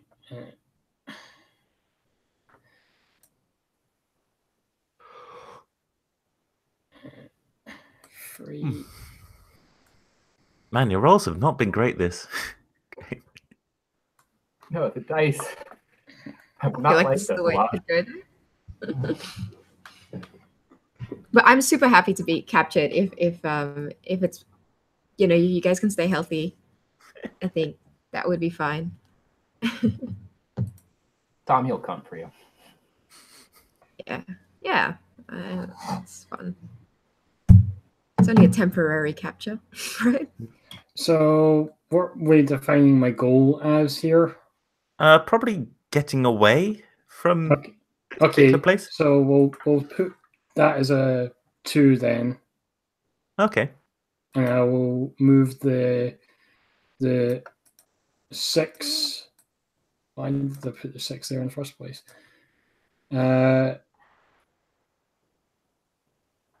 So I'll put the 6 in harm. Okay. So I'm unharmed, and then 4 in reveal. So have a memory that answers one of the questions other players have say. Okay. So 6 in harm, so nobody is hurt, but you don't achieve your goal. Cool. So everyone else, you can either pick one of Sig's unanswered questions or give them a new question.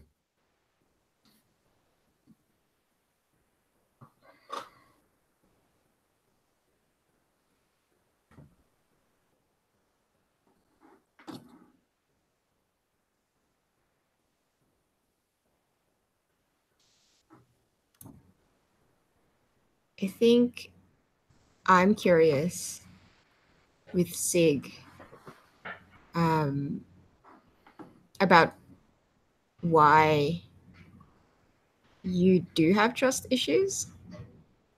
And it can't be about Dr. Hartman because we already know that. So I think beyond that, I'm really interested. And how does that come up in this scene would be interesting too.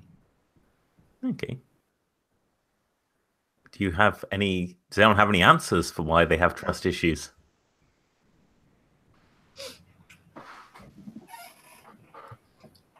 So I have an idea of maybe the trigger, but go ahead.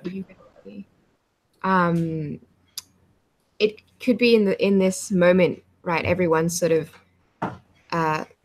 shouting advice and generally backseat driving, and there's a lot of commotion, right?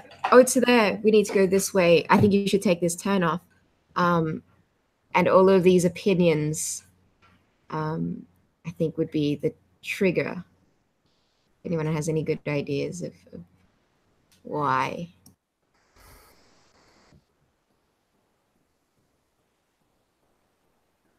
So, montage flashback scene to fight after fight after fight as from progressively older versions of Sig, of his parents yelling at each other, arguing, using him in the middle of it, and just...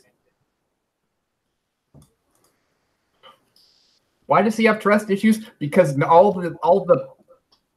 the trusted figures in his life use him as a pawn in their messed up grown up games. Oh, so they were just... Why does he have trust issues? Because the adults in his life were terrible. Yeah. Well, I've put them in as them, so I'm trying to stick to that. But sure. Yeah. Sounds pretty much like how I played Clementine in Walking Dead as well. All right, awesome. So the people who were meant to raise you and love you just used you as pawns in their fights. Sad. Yeah. Heavy. Because grown-ups are terrible. But yeah, Sig, do you want to tell us why you don't get away from this chasing SUV, but also how you avoid harm? So I think I sort of shout back. I get distracted by all the arguing, and I shout back like, "Could you all just shut up and let me drive?" And then I take my eyes off the road for like the split second it takes for like a car to swerve in front of me, and that moment that I have to take to sort of avoid that collision loses his ground, but it doesn't not enough ground that they catch up to us. Okay. Cool. So you're still trying to find a route out of this packed traffic. I was thinking too that Vic, I have that other guy inside my head right now. Yeah, that true. He may know of a area in town that would be easy to hide through. Okay. Either like a big maybe parking garage, or I don't know, a tunnel we can drive through that would take us to another part of a town or something like that. Awesome. Cool. Sounds good. So I guess that's 4 dice, because I think you're not using your power. You're just making use of something you've already gained through your power. Just talking to him, yeah. Yeah. Okay, so 4 dice, and goal, reveal, and capture are in play.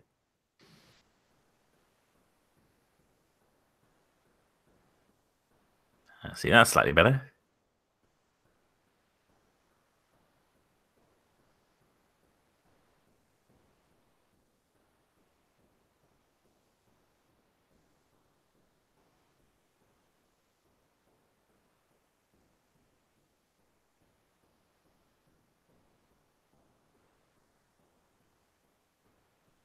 Okay.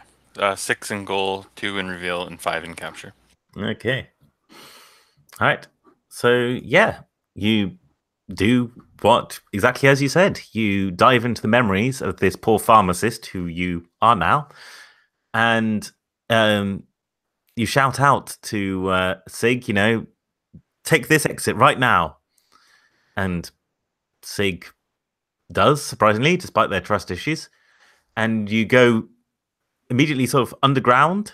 It sort of might look like it was a parking garage or something, but it's a tunnel taking you underneath the river to the other side of the town. And yeah, the SUV isn't able to corner in enough time and leaves you behind.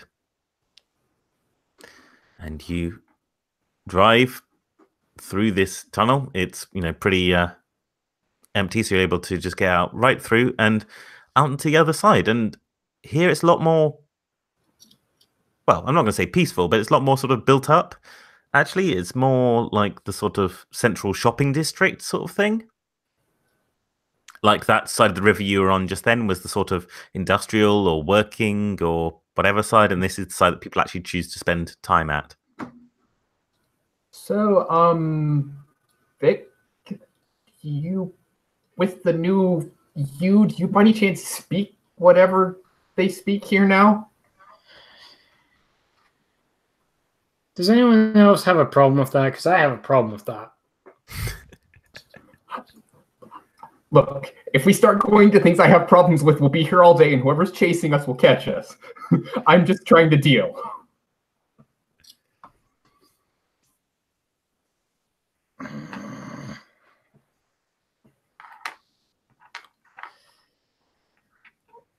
Well, Vic?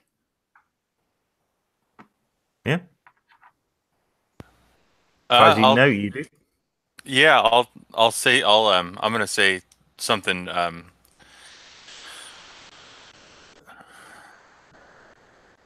what's the word? Sarcastic to Tommy. So something he wouldn't understand. Right, in the language. Good. Fantastic. Good. we are not in the world. We have a face now.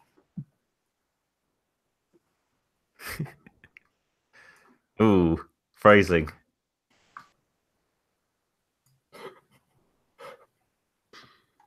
Oh, didn't think about that, but yes, phrasing is beautiful. All right. So, yeah, you're in what looks to be a sort of, shopping district. There are big sort of boutique stores around the place, sort of fashion and perfume and glitzy technology. In fact, this sort of somewhat beat up car that you're driving in looks pretty out of place here. There are sort of sleek and obviously inefficient gas guzzling cars just driving by. What's the plan? We need some food. We need some rest. We need a place to hold up. We need clothes that don't have Greek symbols on the chest. Jumpsuit chic is not my preferred style.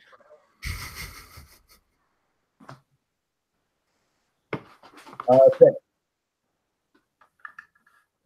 PIN numbers that go with the wallet in this new look of yours.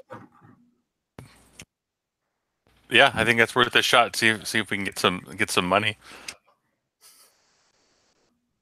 Yeah, literally everything that this guy knew, so that's good. So, yeah, you can just... Is the plan to go shopping? The plan is to send them in with the size list. Plus we have the advantage of the chasers not relating my face. Good idea. Good point. All right. This would probably be a good opportunity just for me to walk out of the car and wave goodbye over my shoulder. It's a good point. Yep. I can't say I blame them. We're a sketchy bunch here. It's true. Although I feel like I could get into an ATM if we need to. Yeah, true. I think Sigma 6 might be part ATM anyways. Harsh. on his mother's side. Yeah. Yeah. What I'll do Their actually is I mother's was going side. to Well, they are an ATM, so apologize. Yeah. yeah. All right. But I will. So the just read through Sigma, are you parking the car somewhere? Yeah, I find a parking lot somewhere, like a supermarket. Okay. Cool. Yeah. Everywhere here seems to have a lot of the shops seem to have underground parking stores. You know, keep the car out of the desert heat, that sort of thing. Air-conditioned garages. So you can go in, take a ticket, park. Who's staying with the car? Is anyone staying with the car? Tommy's gonna stay with the car, at least. Okay. Okay. Yeah, if I get a list of stuff we need, I'll go in there and start looking. Okay, cool. Tommy gives him his clothes sizes. And if Sig doesn't know theirs, he sizes them up and gives best estimates for them. Okay. I think Sig will know their measurements. Cool. All right.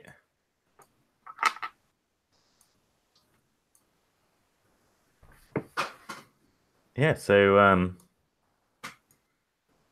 yeah, Vic gets out of the car and heads into the garage's elevator that takes you up to the shop floor.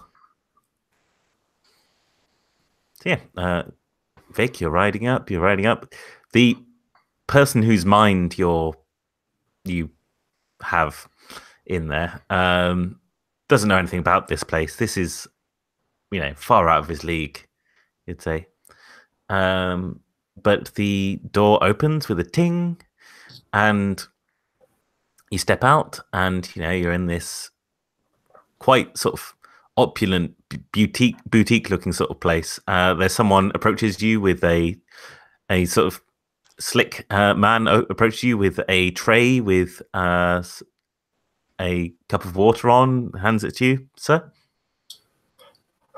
I'll take it and say thank you. We are quick to destroy that family's credit rating. Yeah. And I realized too, I'm wearing like a pharmacy robe. Yeah. Yeah, so you're sort of wearing that white coat over a simple sort of blue and white striped robe. But yeah, they say, you know, what can we do for you today? Okay, and I'll just I'll let them know that I need these outfits and ask them if they can help me find the sizes that I need. That way I can get in and out quickly instead of having to poke around myself. Awesome. And I may even make the assumption I'm going to tip the guy. Okay, cool. All right. Mate, is this worth a roll? I feel like you're just buying stuff, but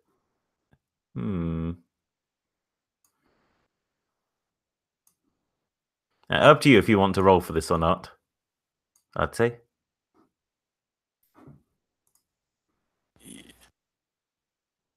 I don't know. I think I'll probably be pretty fast. Okay, cool.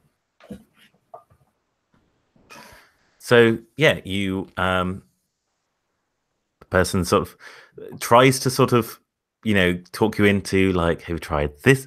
Do you think this would fit better as opposed to this one? As opposed to that one? You're probably, I don't know, buying for a group. Well, you're obviously buying for a group. What's your cover story for that?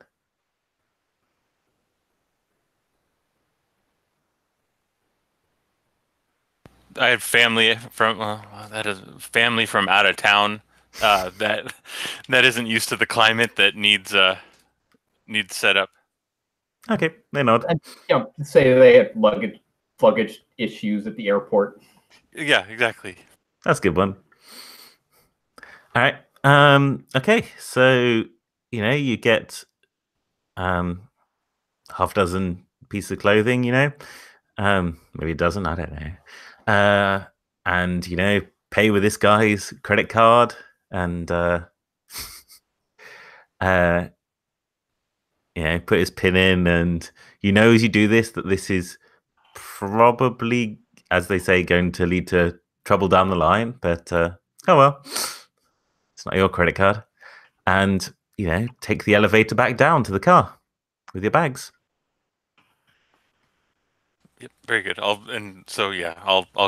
present each person their new outfit. And What- Tommy proceeds to like slip out of his jumpsuit and slip into his like just right there. Like he turns so he's facing away from everybody, but he's getting out of this jumpsuit right now. And he is super skinny, you'll remember. Just like a rail. All right. Okay, so Once he's changed. I mean, Okay, we have a credit rating for food after that. it's a good question. You don't actually know, Vic. I mean, depends on whether this guy's recent paycheck is cleared yet or not.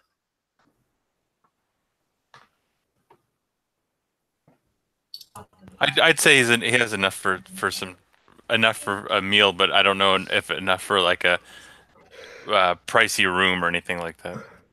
Mm.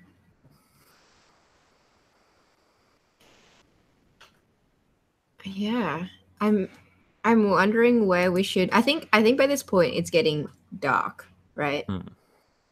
I'm wondering where we plan to go for the evening. We're gonna slum it in the car, in a parking lot somewhere, or be able to find a place to go. Actually, you guys can discuss that among yourselves. I'll be right back. We need to ditch the car. You think we could get another nicer car from here? I think They know that car, so we need to get rid of it. You think they've got a valet around here? I'm pretty sure I could get us something out of a valet lot without having to bust a window.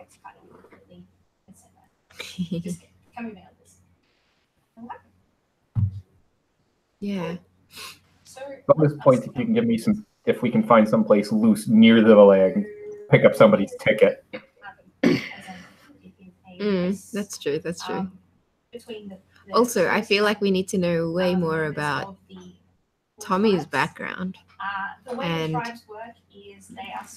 Vic's background. We haven't got any. Ooh, walkie-talkie. Maybe we could do something with that. Now seems like a good time to get in touch with someone. Someone. ... Yeah. Yeah, I can start scanning the channels on that again. Now that we're sort of in the more built-up city area, that's a cool idea. I like that. Yeah. Maybe you feel like it feels like it's important to you, so maybe we can use it to phone for help. Hopefully, it's helpful help, not helping help. Yeah, a bad roll could go real bad on that one. Look, I volunteer. Have been chosen, regardless of whether or not they wanted to. Throw Tommy into. He's like, if anyone has the skills to get out. I mean, I'll give them one heck of a fight on the way.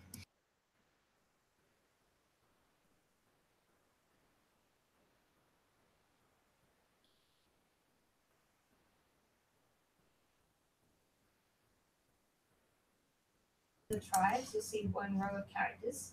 I like in this how you can pretty much choose to succeed, but it's just deciding how much you want to give up to get what you want or do what you're trying to do. And then the second row Some of our is roles, the it didn't support. seem like there was a You're the choice. people that your tribe has sort of chosen to be in the place Some to poor help rolling. the other people. Yeah, I win. I'm a fan of this style of die mechanic where it's like the placing of things. And another game, another game I'm a fan of, Bliss Stage, uses a similar like dice placing mechanic for like how do you want to suffer. Yeah, it's really good. I very much enjoy its dice mechanic. I think it's used in Ghost Echo as well, the John Harper thing. Mm-hmm. Any case, right. So you're in your car, or actually no, where are you? When we come back after the commercial break. I think we've ditched the car and gotten ourselves above ground, and I like the idea of us deciding, well, he's got this radio and it's really important. Maybe we can call somebody here now. If Crockett's okay with us putting Vic on the spot like that. Please. Yeah. So yeah, we're exactly. We're going to use the scan, the walkie-talkie to scan a channel to see if whoever I have on the other end is able to help us or not. Okay. So you say you're above ground. I mean, whereabouts are you, Vic? Well, they left the parking garage and then look for somewhere non-conspicuous. Okay. So you could probably just go inside a building into one of the department stores or something. And now that you're sort of dressed up so that you look like you belong here, you can just be, group browsing one of the stores. And, if one of them is just listening to a walkie-talkie, I mean, that's not too weird. We now look rich enough that we're eccentric. Yes, exactly. You're dressed well enough to be eccentric.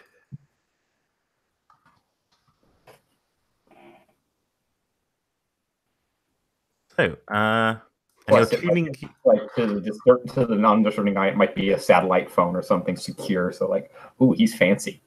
Yeah, exactly. Oh, is your eye discerning? It might not be.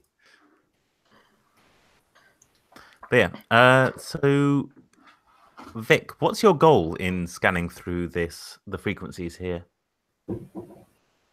I'm hoping that I have this to contact some type of point of contact in the city, someone who can take us to safety, a friend. I'm hoping we can make that contact, meet up with them ultimately, and then get out of town to safety. Okay, cool. So you're looking for a friend. So do you want to take your 4 dice?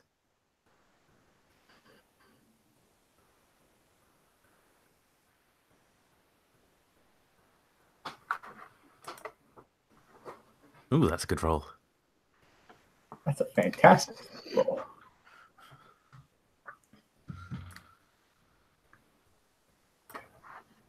So unlike us. Thank you. And I also want to avoid that. All right. Do you want to start by answering who's on the other end of the walkie-talkie then?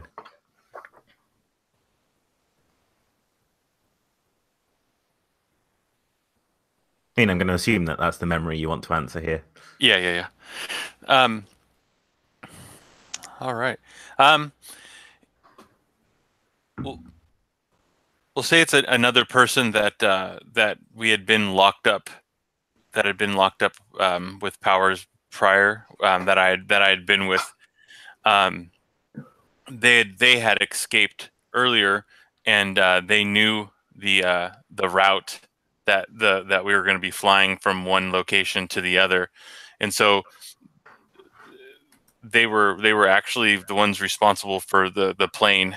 They weren't trying to make us crash necessarily, but they were trying to disable the plane enough that we had to stop around that area. Okay. Do you know what their name is?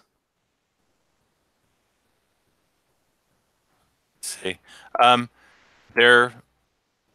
It was Max with 2 X's. Okay. All right. So you So what's the memory in particular? Is it them sort of smuggling you in this walkie-talkie along with the sort of note that they were going to try and sort of destroy, well, interfere with the plane?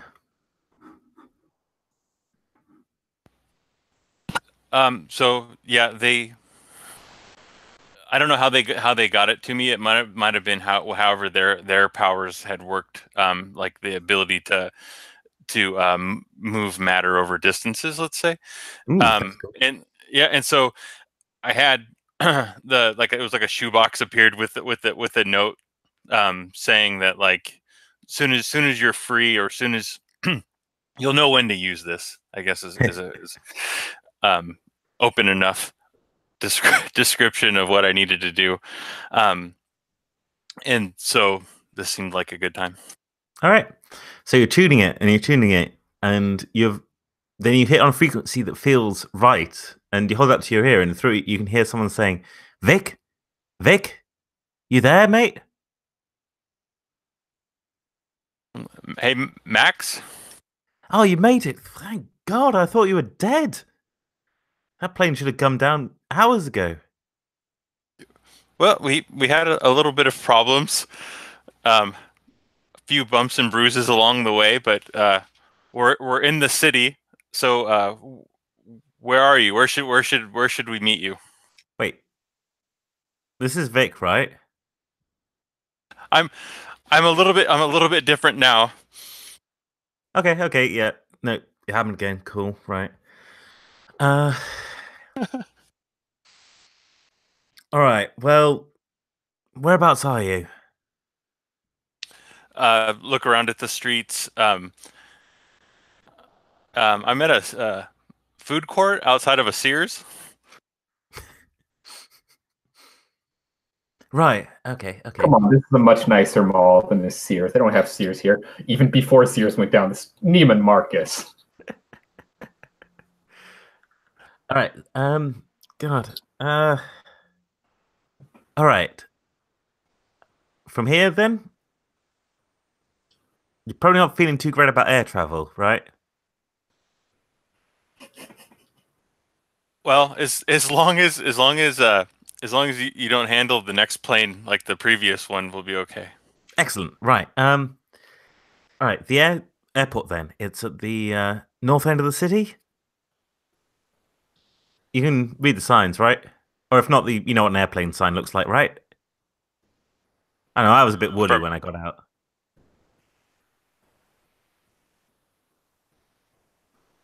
I should be able to find it. All right. Excellent. Right. Okay, I'll be there. And just stay safe, all right? A lot of things to get done once we're all together. Okay, and I'll once we get closer, I'll contact you again. Excellent. Though, like, not if they're too close. So far, we've made a little bit of distance between us and them. You know, changed clothes, lost them on on the freeway. So as of right now, we're looking pretty good. Okay. All right. Hopefully see you soon, eh? Stay safe. All right. Tommy's been standing there trying not so let to. us hear what the words that. I hope they're going to handle documents. Fuck, I hope they're going to handle documents, not fuck them up. Documents are so easy to get busted on.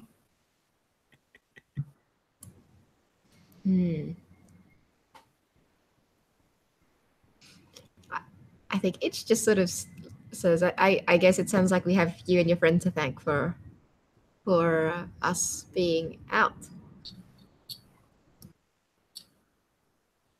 I hope it works out that well. I think we got to get another vehicle and start heading across town. Tommy looks around the place, thinking, like, give me a minute on that. I'll be back. and sort of strides out casually into the crowd to go acquire somebody's valet ticket. Cool, cool. Yeah. Anyone want to do something here, or should we go to the airport? I feel like I should have to roll for, since Tommy's going to basically go try and pickpocket somebody's valet ticket without getting busted. Yeah, that sounds like a roll-worthy sort of thing. So, standard 4 and goal reveal and chase. And I feel like Tommy's gonna play the cheating game here. And use psychic powers. Darn straight. I feel like that moment to like that nudge the future to see if what he comes out with the wallet is actually a valet ticket. All right. Roll your 5.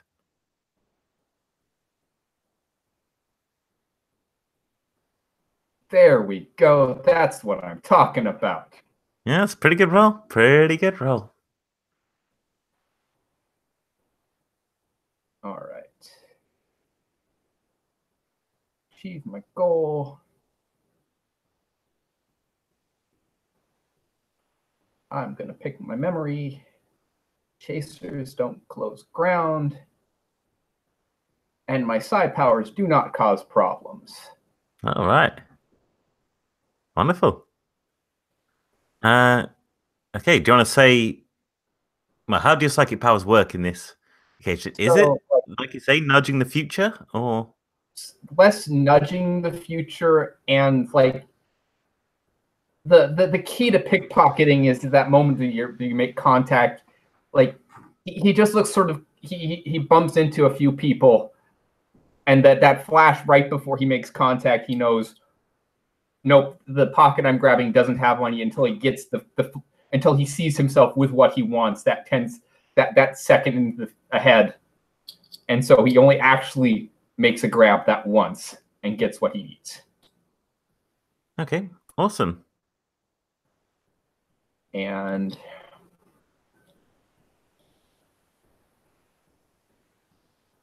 for memories, I am going to answer why I keep looking at buildings like I was going to break in or out. And,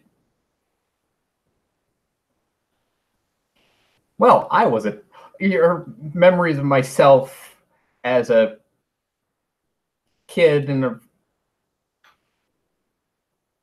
rough, living on the poor side of things in an American city somewhere,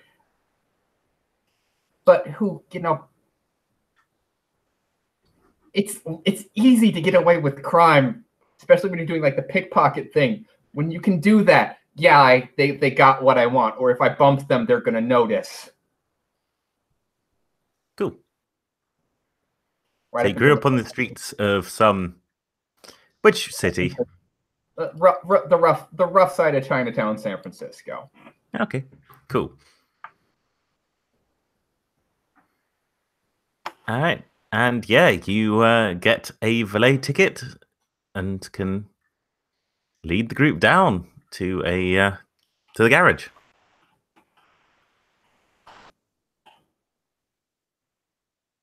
All right, so down we go. Hand over the valet ticket. The guy goes and gets it, hands us the keys. What sort of car is it that comes back? It's a nice, it's the Beamer sedan. Nice. The sort of car you have when you want a car that's worth more money than you really should be spending on a car that seats 3 or 4 people comfortably without. Not quite to the point where you upgrade to the Beamer minivan. Yeah. Or no, it's the Beamer SUV. They use the SUV, not the minivan, because that's how it goes. But yes. For the family man with no budget. Exactly. All right. Okay. So you get into this deluxe car. Who's driving? I think Vic's driving because if they get pulled over, they have a license. Yeah, makes sense. All right. So ignoring Vic's- the faint sizzling of the leather seats from where it... Vic drives slow though. Okay. So you heading on the streets to the airport? Yep. Yeah. Definitely. Oh, I like that this is probably like our first like chill moment. Comparatively, we know there's something to look forward to. We're not immediately being beset by problems. We've got sort of basic stuff. So we're like, it's the first time we can exhale a little bit. Yeah. How do you unwind a bit? Like, does anyone put the radio on, or are you sort of stretching out a bit? Yeah, I think Itch totally does the car DJ thing. Nice. What sort of place does she settle on? I think it's one of those like really long, you know, she tries everything from one end to the other, and then it's a soft, twangy guitar. Okay. All right. Tommy is munching from a cookie he snagged from the cookie shop at the fancy mall when no one was looking. Reprobate. Oh, I Look, love that. That's so cute. Hungry. Yeah. All right. So I'm doing that thing where I play with the automatic window.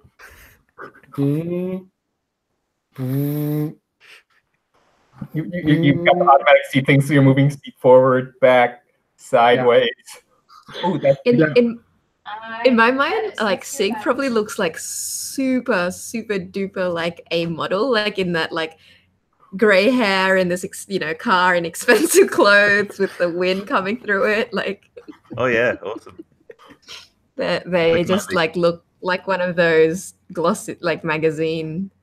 Yeah, indie magazine that has named looks, blue steel, yeah. LT gray. Sig. Yeah, I think H probably noticed that they look pretty cool. Okay, cool. I wish I could be that cool. So, yeah, Sig, if you're looking out the window as you're driving along, you're probably going to be the first one to see that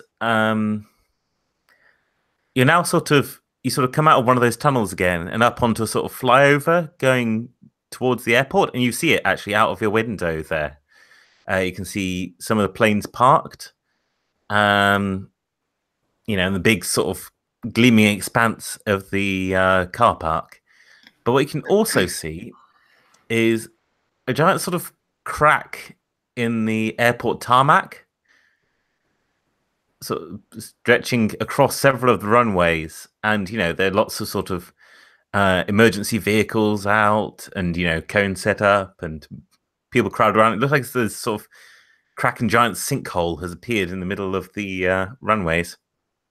Looks like the runway's damaged, guys. Well, that's not great. Presented themselves just need a flat place, right? We can still take off, right? The question is how much flat place? Yeah, that's a question. Only one of you knows how to fly a plane, so actually, that's a good question. Actually, Sig, do you still know how to fly a plane? Oh, good question.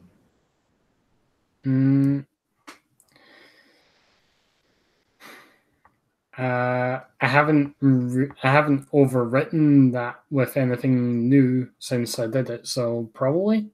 Okay, cool. In which case, you'll know that the sort of runway that you see there, it's plausible to take off on, but you wouldn't take that risk if you didn't have to.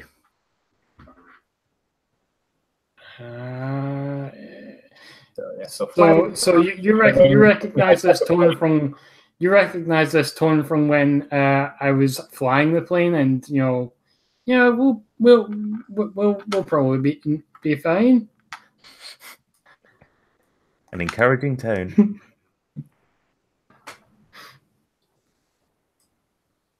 All right. So, yeah, Vic, you still going into park and such? Yeah, we'll head into there to park, and then I'll get the radio out just to try calling Max to see if what he's got lined up for us. Yeah, sure. Hello, Vic, over? Max here? Oh, no, you meant to stop talking when you say over. Anyway. Over? Over, yeah. Oh, you're here, right. Oh, yes, sir. Are you we just pulled in. Do you have a plane or something lined up for us? We've got a pilot, kind of. Oh, I did have a plane. Bit of a problem. A little bit of fun. With that? Well, we saw this giant crack out on the tarmac. Is that the problem? Yeah, Over. Yeah. That's the problem right there. There was some sort of earthquake a few hours ago. Real localized. Over. Ask him about documents.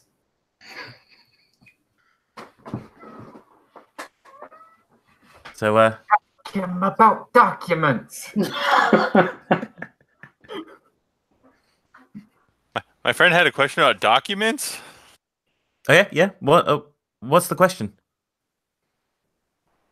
I reach over and grab the radio. Yeah, I'll give it to him.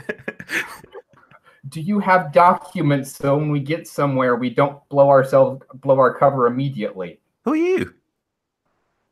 I'm Tommy. I'm with. There's a bunch of us. He's not the only one. Oh, okay.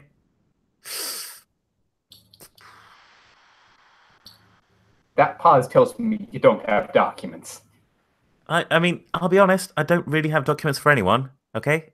It's not. The plan was sort of cause distraction at the other end. We still need documents. This is the 21st century. Everyone needs documents. Depends where you go, mate. I don't want to go to the sticks. Huh? Best get yourself some documents then, mate. I hand the radio back. Yes, the document expert. I don't like your friend that much.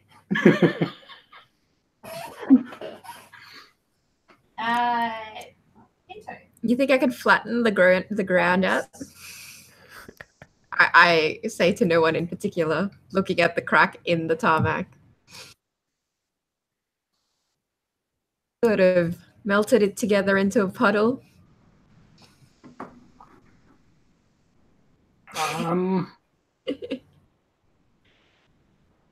Look, I haven't finished chemistry, but I feel like that would work. Can you sweat that much that fast? Does it work like that? I'd like to see it, but Yeah. I wouldn't like to see From another country.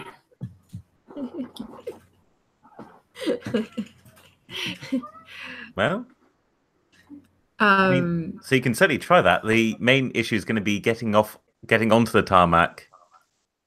Yeah, no, I think there's like that's actually a moment where like Sig does seem like the most like reasonable person with this, and it's like, yeah, that probably doesn't work like that. I think they're gonna notice if we did something like that. Definitely. Still, I wonder how much I can do with this. No, I feel like we should test though. Yeah, that's like a desperate moment thing. Yeah. In the meantime, next up is Kieran. I reckon we can get on the tarmac. So the tarmac is probably like surrounded by a fenced off area. We could probably get through that pretty fast, but very quickly draw the attention of everyone.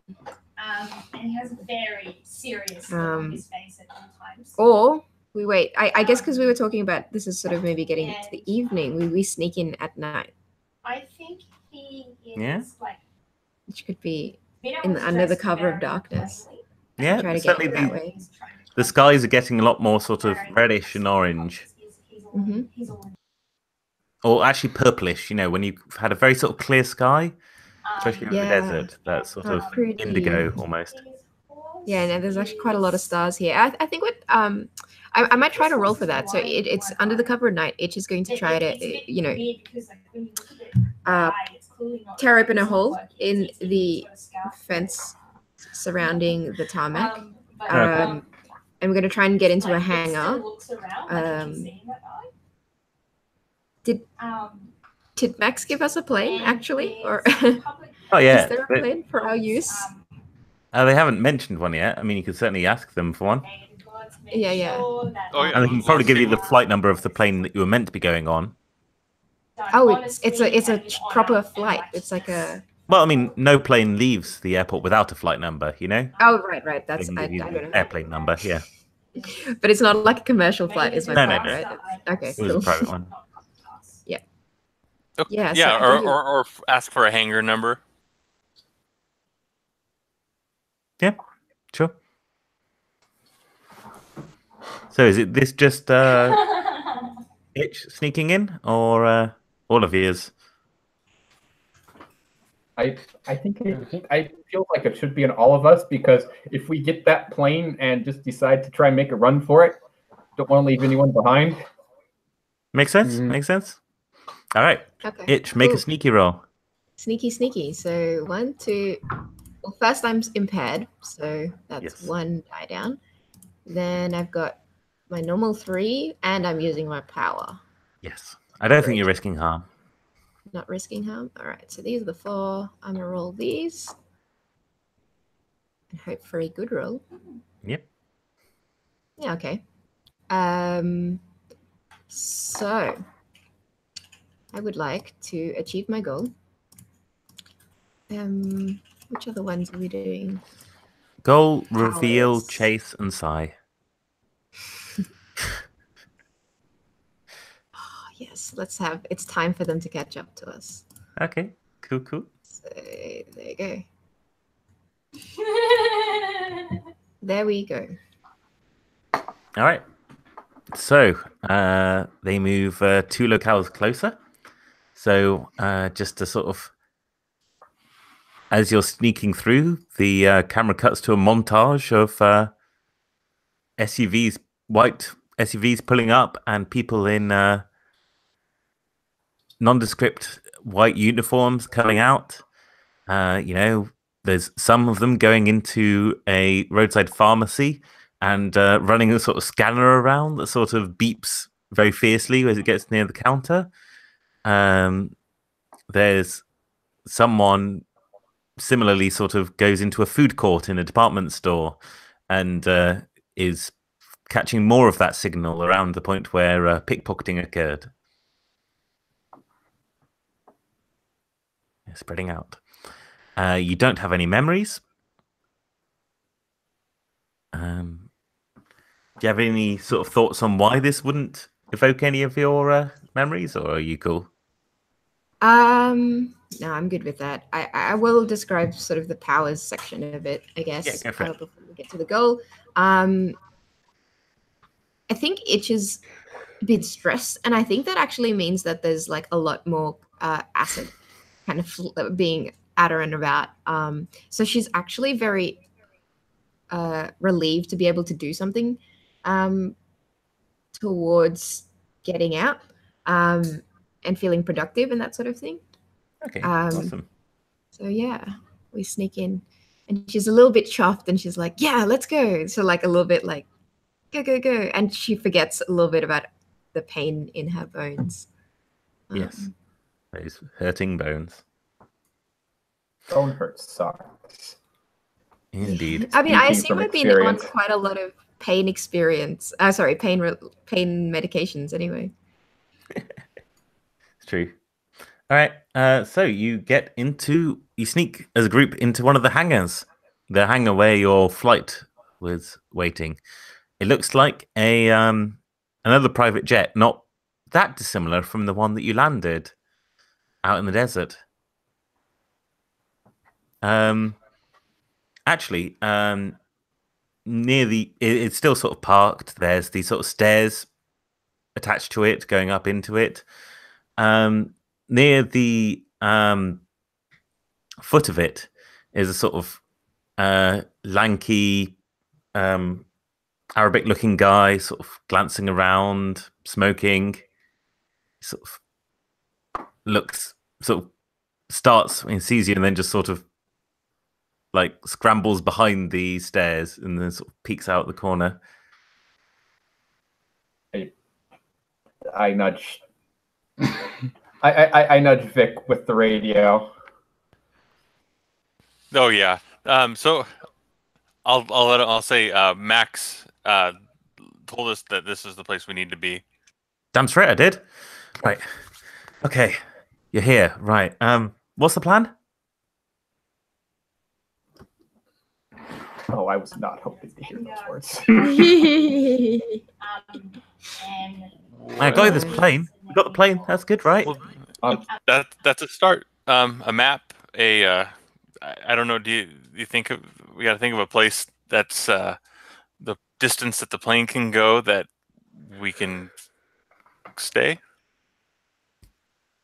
All right. Light clearance would be good too, because it's got clearance to fly. Don't worry about that.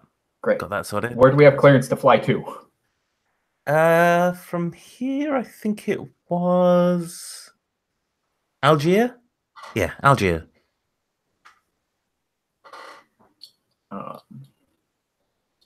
Good city. Vic, yeah.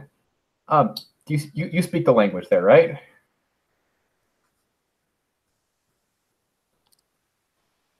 Well, they speak all sorts of languages there. He'll be fine.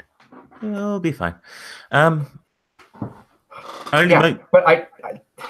I need someone fine enough to help me to go to the sketchy side of town to buy fake passports with. Oh, the language here. No, not here or there or somewhere where we can get documents good enough that we can exist. It's a good thought. I mean, like, I've got a passport for me, right? Fake passport for me made up, and I had a fake passport for who Vic was, but should have thought. Can I? Yeah, that's not going to work anymore. Can I see that passport? He slides a document out of his pocket. And looks at the passport, has a picture of Old Vic. He examines it. Okay, I can get if someone can get me a picture printout, I should be able to get us through if customs isn't looking hard for somebody.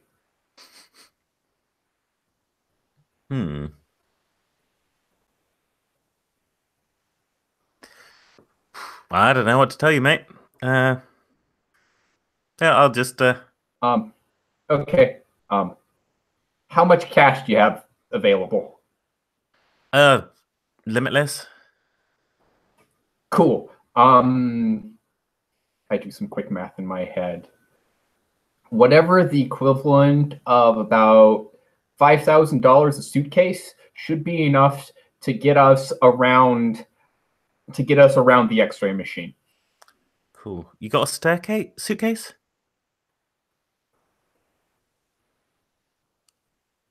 No, but if you get 10,000 will be enough to get suitcases delivered to the plane and then around the X-ray machine. All right. Hold up. He sort of holds his hands together, sort of glances inside them, holds them together, and give me a sec, and sort of turns around and like opens his coat and sort of like pulls out like a handful of bills, and then another, and then another. Sorry, this will be a while. Another, until there's just a pile of money there on the floor there. I think I lost count somewhere, but I think that should be enough. Yes, great, cool. and I'm going to assume they're American dollars because American dollars is the international currency of everyone takes American dollars, so American dollars are the accepted currency of international crime. So yes. All right. Cool. So you take the money and. Well, we don't need the money now. We'll need it when we land. But Okay.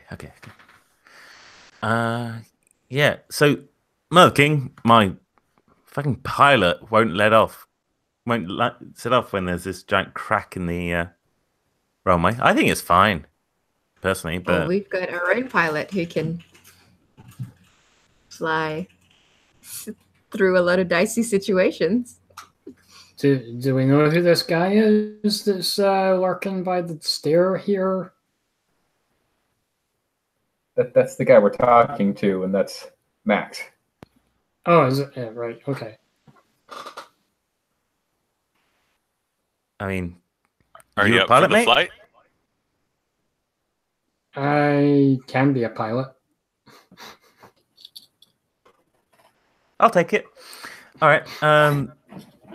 Okay, one final problem is that the pilot is still in there, and he works with the airline that owns the plane. So, I don't know. Maybe one of you has some sort of psychic mojo to get rid of him. I don't care.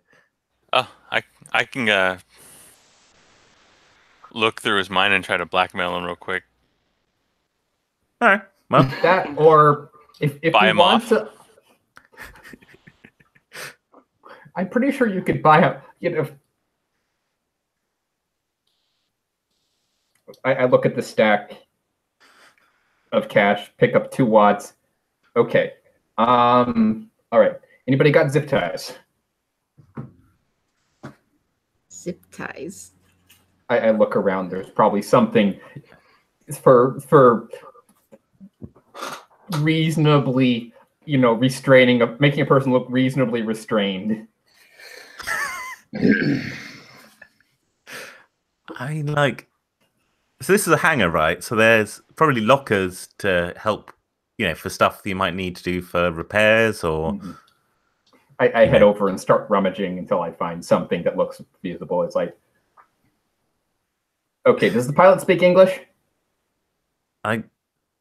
Maybe I'll speak to him in Arabic. Okay. So here's the deal. You're going to hand the pilot this much cash. Tell him that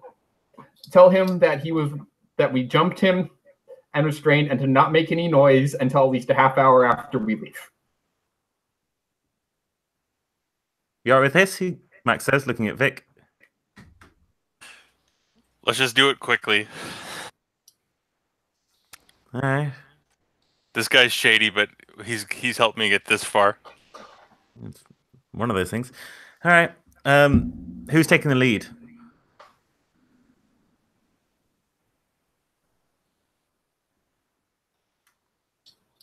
Anyone? Vic's the only one who speaks the language here, who's a player character. Also, I think Sig could be the one taking the lead in terms of flying the plane and so on. If that's Well, that's true. And we could, you know what? If we have a big enough pile of money, that we could even just tell the guy just to get in his car and drive off. Yeah. Good point. Yes. He's like, I went for a bathroom break, and the plane was gone. Yeah, exactly. Plus, the longer that he has to wait, the less time that someone's going to report it and then try to track it. Okay. So, who's climbing the stairs into the plane and? Vic will head in there because I can speak the language. Okay, cool. I'll head in after him because I'm the one that's taking the. I'm just gonna slide in after the pilot leaves. Sounds good. So, Vic, you're the guy turns as you get in board. It's like, who are you? In Arabic. I'm here for a business proposition. I'd like to buy out your contract of employment, and I'll hand him like the first half of the stack just to look at his eyes. If he looks excited about it, then I'll hand him the second half, just really to blow his mind. All right. Give Tell me him a to roll keep to see driving. how this interaction goes. 4 of them. Yeah, I think so. Unless you do want to learn his past and blackmail him. Well, you know what? I think I might use it just to look into his head, just in case. Cool.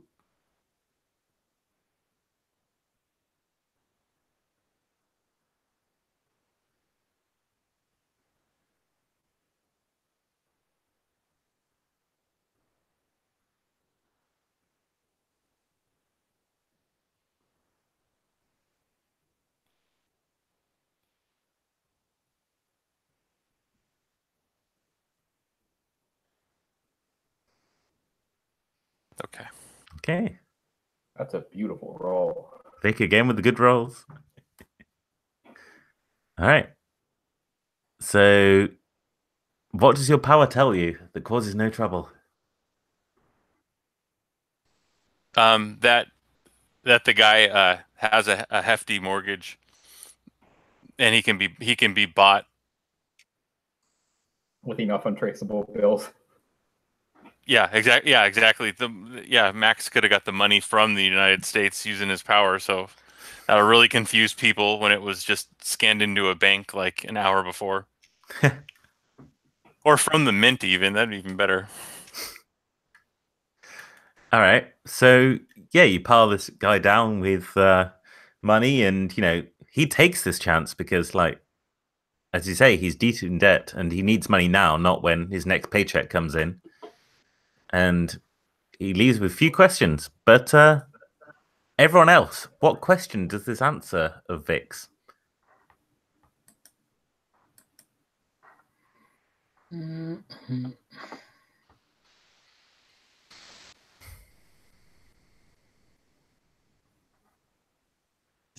Ooh. So during the tribe's turn, Do I report every crime I view in a person's sort of what happens past? during a Oh, turn is that's outlined crazy. on Like a the, surveillance thing? Move sheet and during a turn section, but I'll just talk through it as well. All right. So firstly, What, like Vic being called in, being just sort of anonymously scanning a group of people? So they describe their Or just like Yeah, walking so through the do- mall and scanning for crimes? and then say like what we see in the if the audience view is like and if it's the first time in the they like are police acting from database, a like particular motive, a new crime they do a alert. flashback Like it's like a feed, Facebook feeds where of that all these new feeling crime comes alerts from. coming up, and they've got a lot of different That can identifiers, be a like vignette or a scene. It's up to the person who- bots 6071, like a few different ones, and then also we you can the newest one that just pops up is taking a bribe, like giving control of an aircraft to terrorists, kind of thing pops up.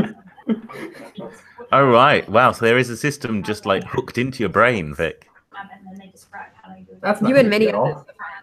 others. Actually, yeah, cool. I think we also see that in that feed there is a sort of one pops up that is I think it's something like basically like sort of cutting medicine with, bulking out medicine improperly. But there's no name associated with that, and instead of a sort of photo, there's just a sort of silhouette with a question mark in front. But yeah, so I like this. Yeah. So yeah, you use this guy's hidden pass to leverage his leaving, and he makes a quick break for it. And yeah, Sig, you can get in front of the controls. All right, I'm gonna power up the engines and start getting taxiing out. Awesome. I think, yeah, as we've established, it's going to be a difficult takeoff with that crack in the ground due to who knows what, just random chance probably. Do you want to give me a piloting roll? Okay, exceptional, doing something important, may trigger a memory, chasers might catch up. I already used my psychic power earlier to get the skills. Yeah, I think you already know Kung Fu, so... Right. So, am I at risk of injury? Not yet. I don't think so. So, where's the roll? Reroll. Ah! Yee.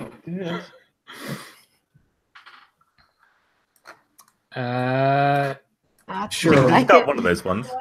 And when you do, So,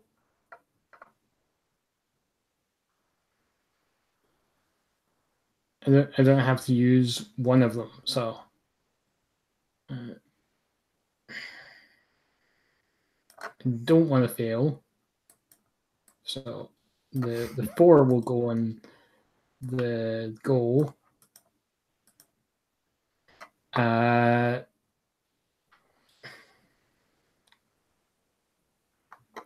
Neither of the others is triggering a memory, so you can put the 3 so we don't have them right on our butt. Yeah.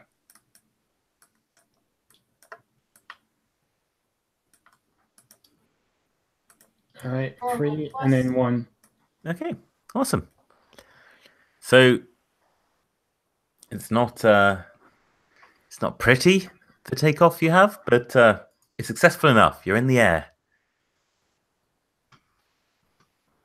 And Once Sig turns off the fasten seatbelt sign, Tommy is heading for the galley to see what they have.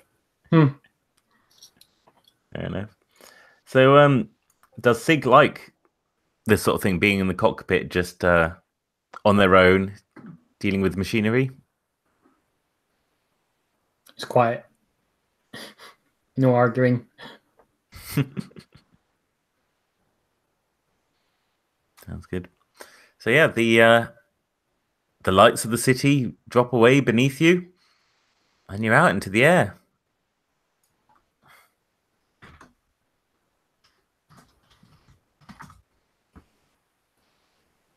And it's quiet. You have some peace for a while. Did Max come with us? Oh yeah. Okay. So Tommy finds what food it has, and I'm assuming, since this is a charter plane, it's got the good food. Yeah, sure. Mm-hmm. So Tommy has like 3 meals in front of him, plus he got one ready for whoever else wanted one. He broke into the airplane's selection of tiny bottles of booze. Awesome. Okay, so we're going to Algiers. Mm-hmm. And I think we should be able, once we get smuggled out of the airport, there's a place for us to go once we're smuggled out of the airport, right? Your plan did go that far? Yeah, sure. Got a place. Okay. Then we can see about getting us other documents and figuring out what we want to do next. Yeah. What do we want to do next? Because they want us back, and I don't want to go back. That is a good question. But I need to eat these 3 entrees and drink this little bottle of Grey Goose before I'm going to think about that. So I'll get back to you. Good. And that actually reminds me of something. I don't want to run forever. Say, which is that during this we'll really we can disappear. focus on We can disappear, showing, right? So your Maybe. emotions and your feelings. Some of us easier than others, and I assume we discarded the headbands that were blinking. Oh yeah, sure. All of us a while back.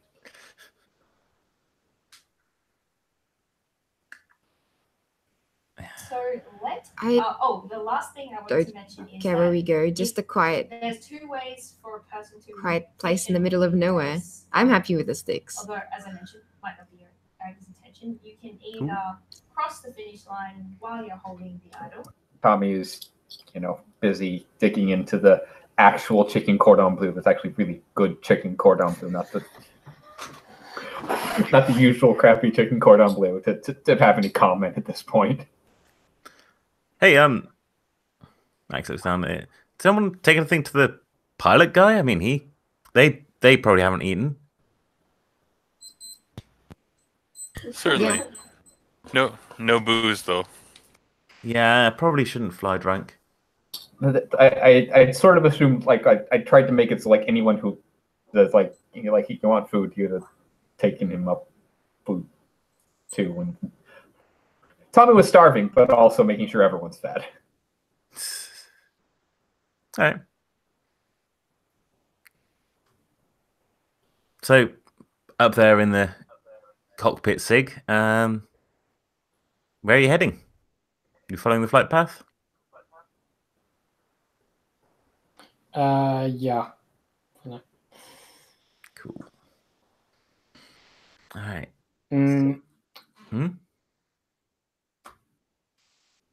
I'll press the announcement button to call back to the cabin. Sure. So I just had a question, right? Was this flight path logged officially? Oh, yeah. Flight 12 here? Yep. Great. So they know where we're going then. Not under my name. But there's a possibility. I mean, I don't think anything else is leaving that airport today.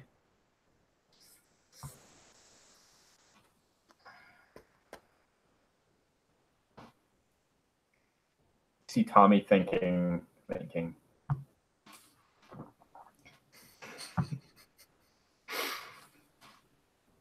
Well, on the downside, you're probably right. They do absolutely know where we are.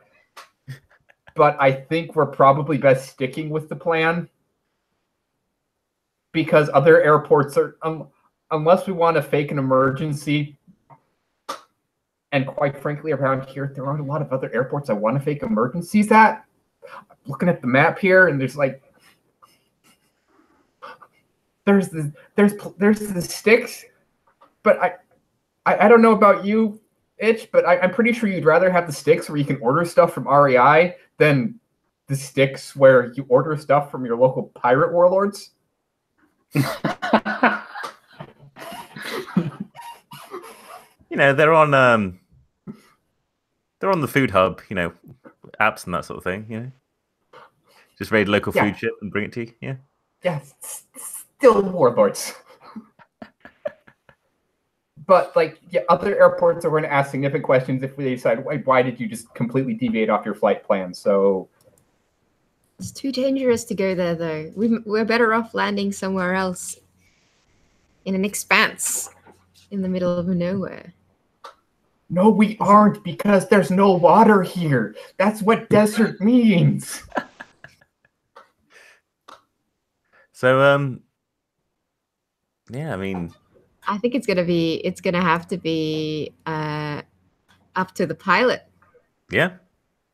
Is there anywhere between here and Algiers that is not quite so desert terrain? I mean, so the thing is that as you look at the map or the guidance software or whatever it is this plane has, you realize you probably set off from Marrakesh in Morocco. Mm-hmm. So, with the plane's fuel, you could probably head to Spain instead if you wanted. South is just the Sahara and west is just the ocean, so probably not such a great bet there. We can maybe go to Spain instead. We need to do something about the transponder, though. Or Portugal, if you have a preference. That sounds like a call for destruction of property. I can get to that black box pretty easily. You just tell me what needs to be forgotten. Okay.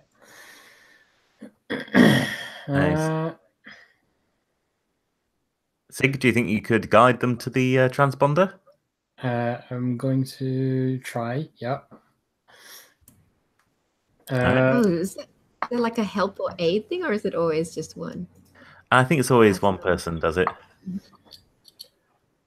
So I think I think it's more fun to have the power in this case be the acid roll. So I would vote for Itch making the roll. Well, how about we say that it's I mean, both of you working together, so Both roll for the two parts of it. I'll just say that all effects affect both of you. It's fine. Okay. Robert, do you mind? Do you want to do the roll then? Sorry, is that how we're doing it? And yeah, might as well. Roll affects. Yeah. Say 5 dice. Okay. I'll draw 1, 2, 3, 4, 5. Reroll. It's not bad. Oh, not bad. So, how do we want to do this? And obviously, you can both collaborate on where the dice go. I think it'd be cool if they caught up to us. I think we need some more drama in this story. So Okay. I'm cool to dump 3. Just a 3? Okay. Oh, you want to put the 1 there? Okay. It's more fun. Yeah, sure. Succeed. We want to succeed at the goal, so put either the 5 or the 6 here. Well, you probably don't want the psych powers going out of control, I'm going to say. Yeah. Yeah, I was going to suggest that. I'm a big fan of not flying in plane controls, and that went poorly last time. All right, so 6 there, 5 here, and then 3 on the reveal, so no memory triggered. That's us. Okay. Cool. So, Itch, how do you how does this look then? I think this is more a case of because my fingers are aren't small enough to get the fine. We don't want to destroy everything, right? So I think we're sort of fashioning a little out of the plastic around it, like a little funnel, Okay. like a cake thing. So you just fill it up with that, and then sort of poke a really tiny hole. And this is kind of a new way of using her powers. And I think that was Sig's idea. Okay. To do it that way. Cool. So yeah, Sig, you've guided Itch into the precise component that needs to be frazzled, and you indeed see it get frazzled, as in error messages start flashing up on your dash because the transponder has become inactive. Yeah. So. Yep. And then that alarm starts up again because there's a collision warning. Was it in the radar? Yes. I'm gonna try and avoid the collision then. You turn on the fasten seatbelt. Tell me you turn on the fasten seatbelt sign. Yeah. Bing. This is your captain. You,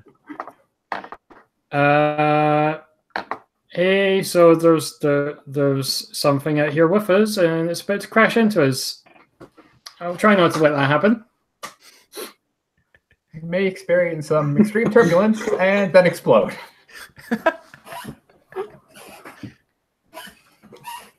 All right. Sig, give me a evade getting shot down roll. Tommy strapping himself. It's like, I Greyhound forever. Okay. I'm just gonna re-roll these 4 here. Yeah, sounds good.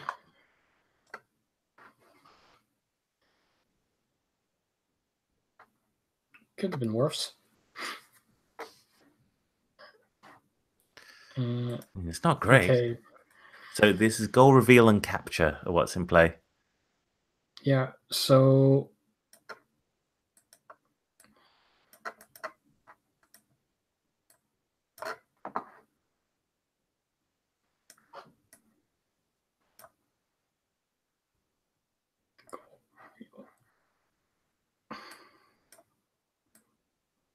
Okay, so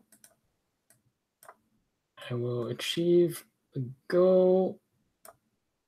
Hang on, 4, 6. Yeah, put the 4 on the capture, and then the 1 to 2, nothing revealed. Okay, cool. So, do you want to describe your evasion of capture for now?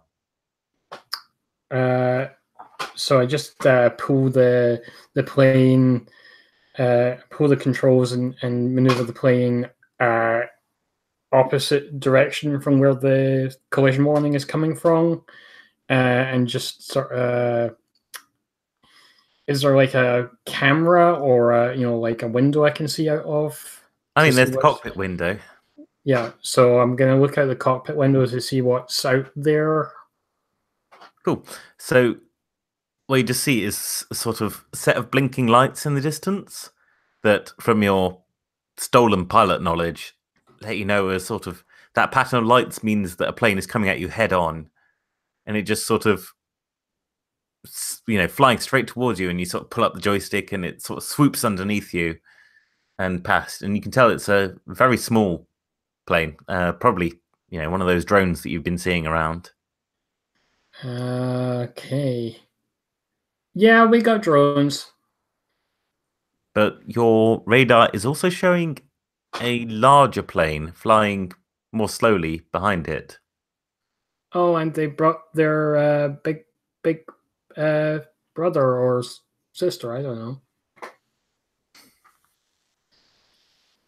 You relaying this over the intercom? Yep. Yeah. We're all getting more and more nervous, right? As a sport, Yeah. but your motivation. Is that coming in from behind? So I'll just say I'll just direct everybody's attention to where the direction I see it coming from. Yeah, for sure. How soon are we going to not be over ocean? Oh, you're over land already at the moment. Oh. It's the Marrakesh to Algiers route is entirely over land, if that's where you're going.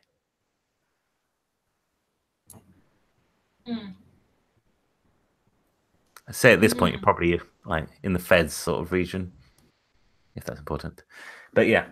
The where? Fez. Ah. Okay. I'm gonna see plans. Is there any chaff or anything on this? This is a. This is a. It's a commercial ship. Yes, but it's also a commercial ship that flies near, Libya and stuff. So maybe it has. I'd say it's probably unlikely that it has chaff and such things. What happens is Remy, as the one. We can get Max to start trying to make some parachutes right now. Yeah. Yeah. Yeah, that's cool. We can parachute out. If we put the plane on autopilot and parachute out. I have an idea. Yeah. Have you emptied any bottles back there? What was it? I'm trying to remember the character's name. Tommy. You emptied any jars or bottles back there? Only the airport Grey Goose. That's not enough to get me where I'd fail a breathalyzer. Okay. I was thinking that maybe Itch could fill a container of something with some of her sweat. I don't know if it would stick for very long, and then Max can project it out towards them. I like this guy. The way this guy thinks. Coming from Give it a below. shot. That is really good.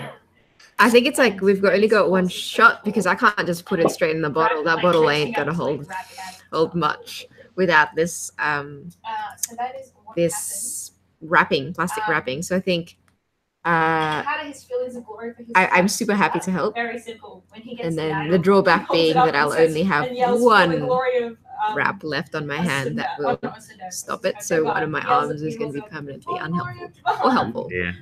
I'm sure it gets snatched up. Shall in I? Not very safe. All right. Yeah. So what if we fill the bottle and teleport it really fast? And really hard. It That doesn't should have to be really hard, because once we put the bottle over there, then the acid just does its stuff. It's true. So a cinder. Yeah. All right. Josh. Whose role is this one then? I think it's yours. Mine? Okay. So I'm It's your prepared. trying to control it enough that you can fill up you can put a lot in the bottle without Yeah. the bottle exploding. Exploding. And I think you see me wince as I move my arm, my broken one. Oh yeah, of course. Because I need quite a lot of it to fill up a whole bottle. Hmm. And I have to focus really hard and I'm pushing it out. Like it's like I'm actively secreting it. All right, so that's 4, 5. Oh no, and I'm probably risking harm, so I'm gonna roll 5. Okay. Did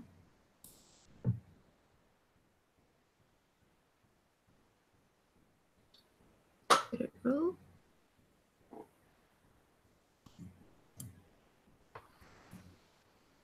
Don't think it did.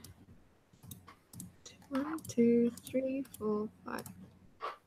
Reroll. Okay, there you go. Ouch. Well, and you've got to use all those dice.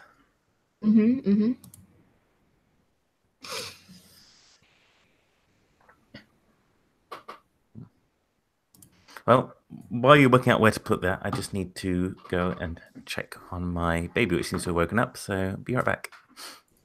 Aww.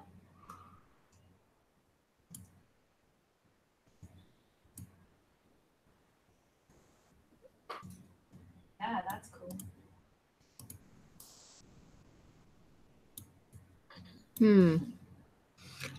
Huh. So what you can do, sorry to interrupt you, but I should mention this earlier. What you can do is if you want to pull ahead, you can try to be the first one to the Blood River.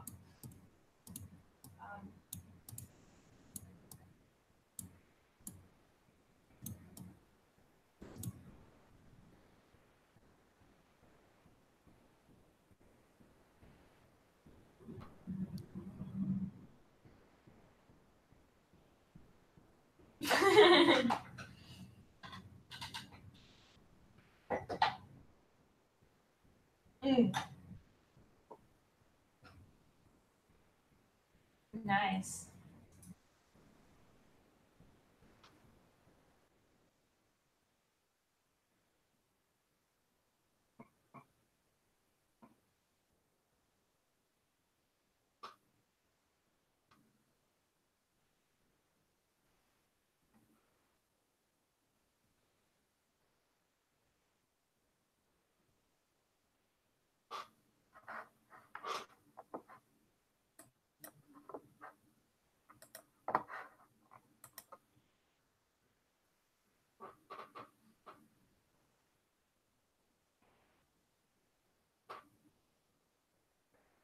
Hard choices you had to make there. I like your selections, though. Yeah, I'm thinking about it. I think this is when I get captured. Helping you safely. So You or, GM gets first say. And Tommy would, Oh, it's true. and Tommy would push you away and throw himself instead because, well,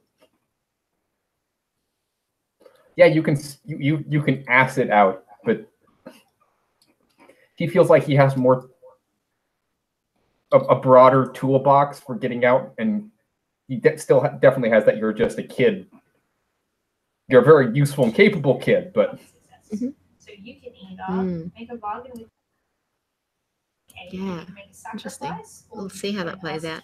Or you might grab one of the others just to throw us all completely off.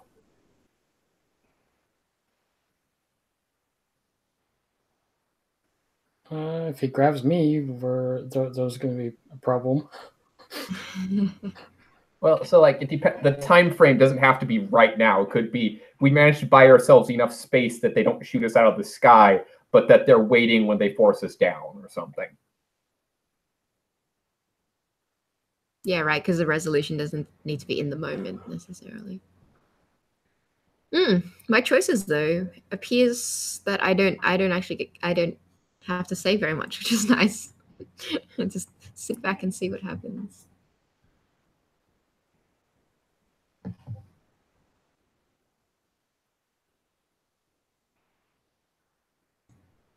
I'm going to use this opportunity to also use the loo. So BRB.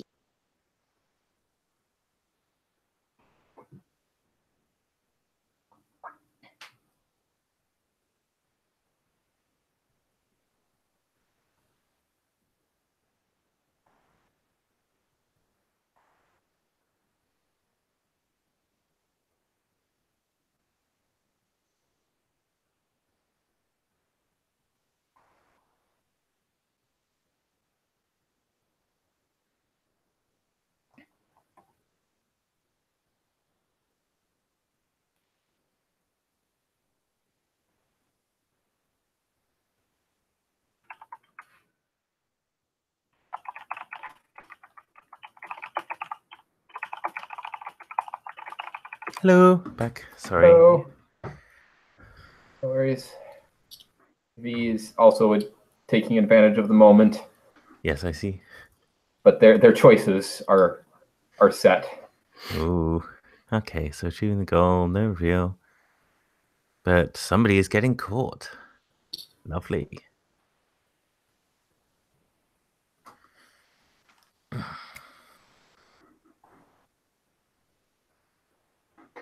Okay.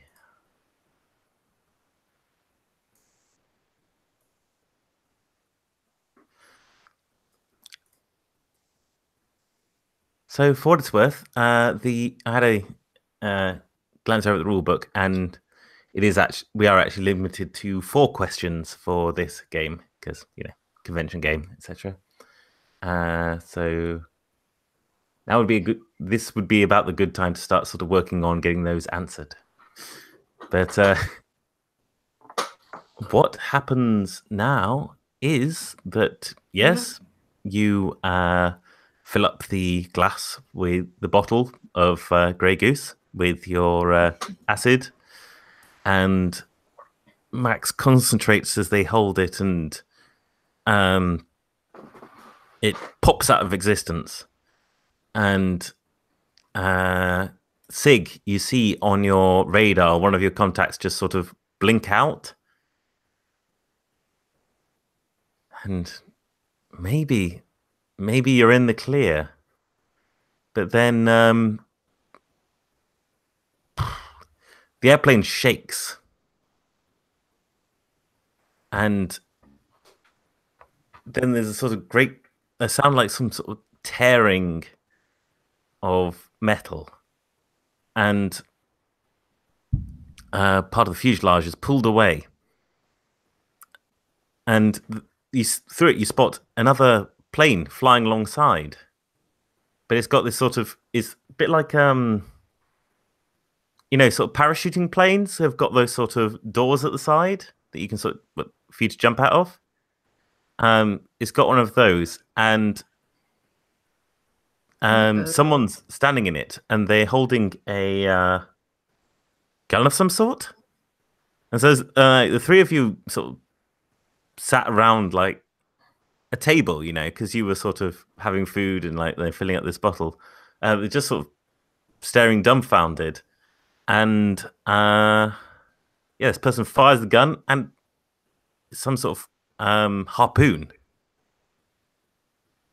flies out and hits one of the three of you at the table. Any volunteers? Okay. Tommy hits Tommy, and it just sort of wraps around you like a sort of gluey sort of net at the end of this rope and just yanks you out of the plane.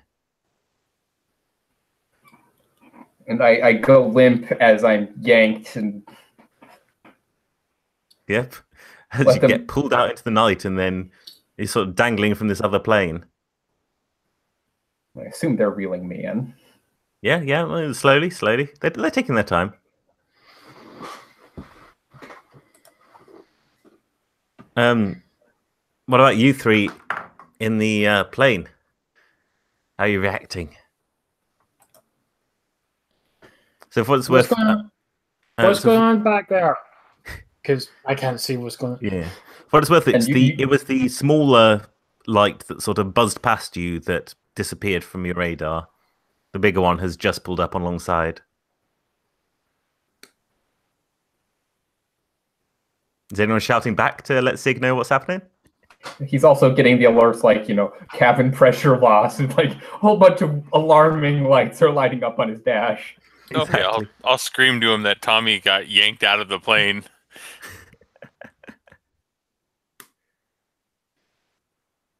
I think Itch is like, oh, I'm sorry, Tommy, and just already is like, there's nothing we can do, but is really sad about it. All right. Is there anything? Would I know anything about how to patch up an airplane? I mean, I suppose we know for certain that the systems you pulled this knowledge from did not. Yeah. I'm pretty sure all the knowledge related to this is how to land a plane mostly okay when this kind of thing happens at best. Yes. Yeah.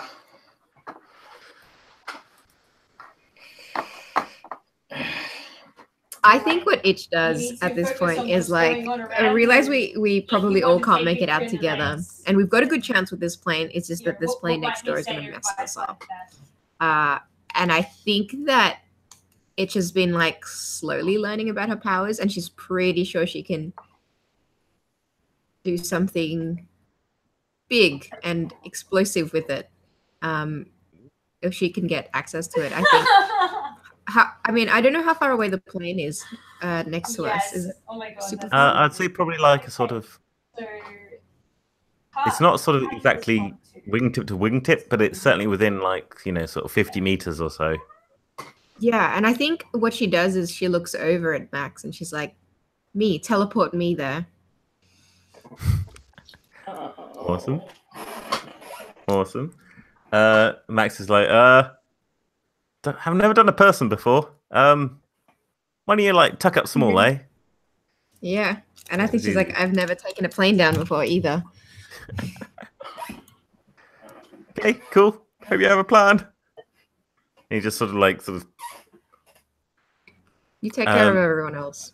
I think what he does is he like sort of takes his coat off and just sort of puts it over you.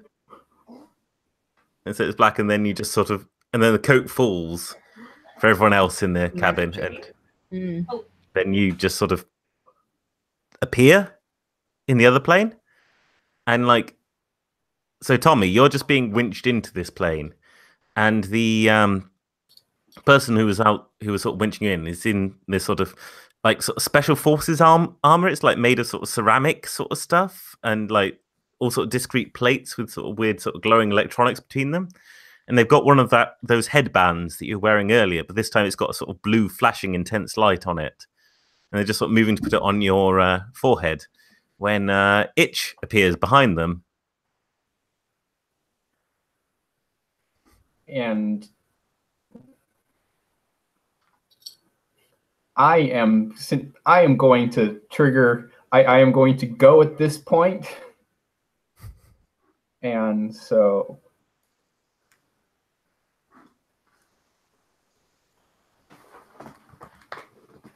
I am going to use my psi power and risk harm.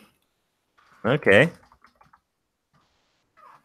because we are going into the precog version of drunken master fighting, which is flailing half a second before you see the punch land.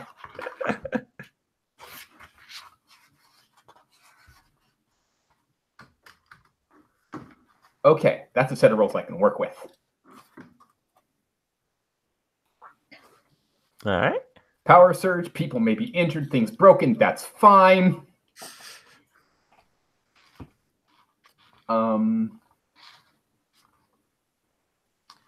Runner does not disappear.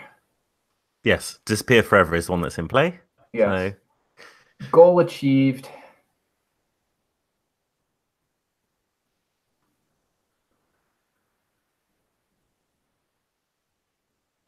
Actually, no, I'm going to swap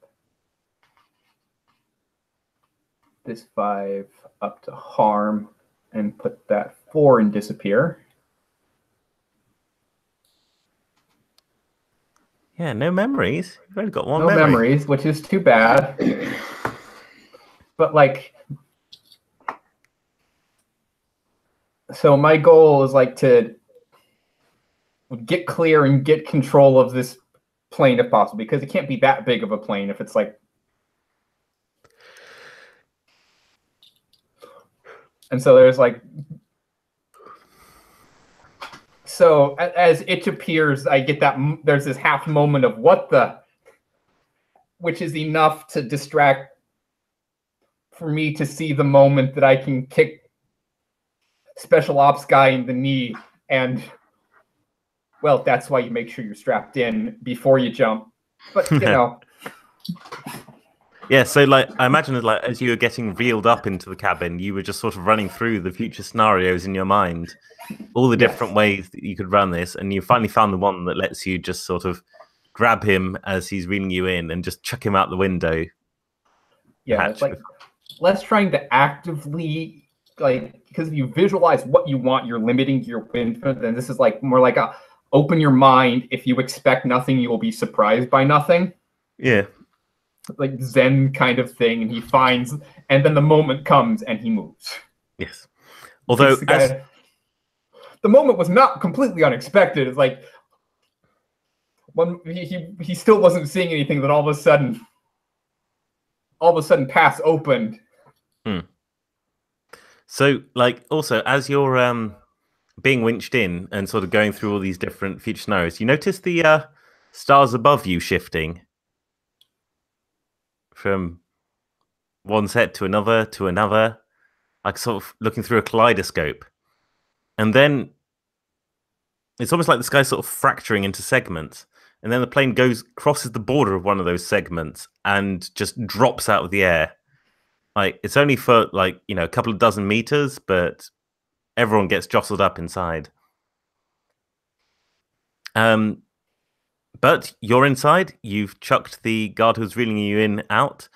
Now you just need to deal with the 2 other guards who are in here and are just sort of cranking up their stun batons. But I think that's what Itch is here for, right? Yeah, and I think that's what Itch is going to try to do is Sparks, you notice that at this point both her arms are free and she's going to launch in and try to just that's an awful thing to do. eat right through them. Yeah. All right. Eat those guards. Yeah, I feel like this is probably all 5. It is Psy, it is harmful. Disgusted and blameful. Like, I think seeing him turn around and looking at you, of like all sorts of. Don't you understand what was happening here? All 6 rather. You know, Well, no, because one gets discarded. Yeah. Oh, good point. Yeah. Oh, Still good. got a broken arm. I love it. Doing commando things with a broken arm. So are we using disappear for this one, right? Yep. I love it.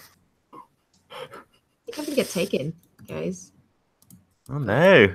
I'm going to succeed. My powers go haywire. I'm harmed. I achieved my goal.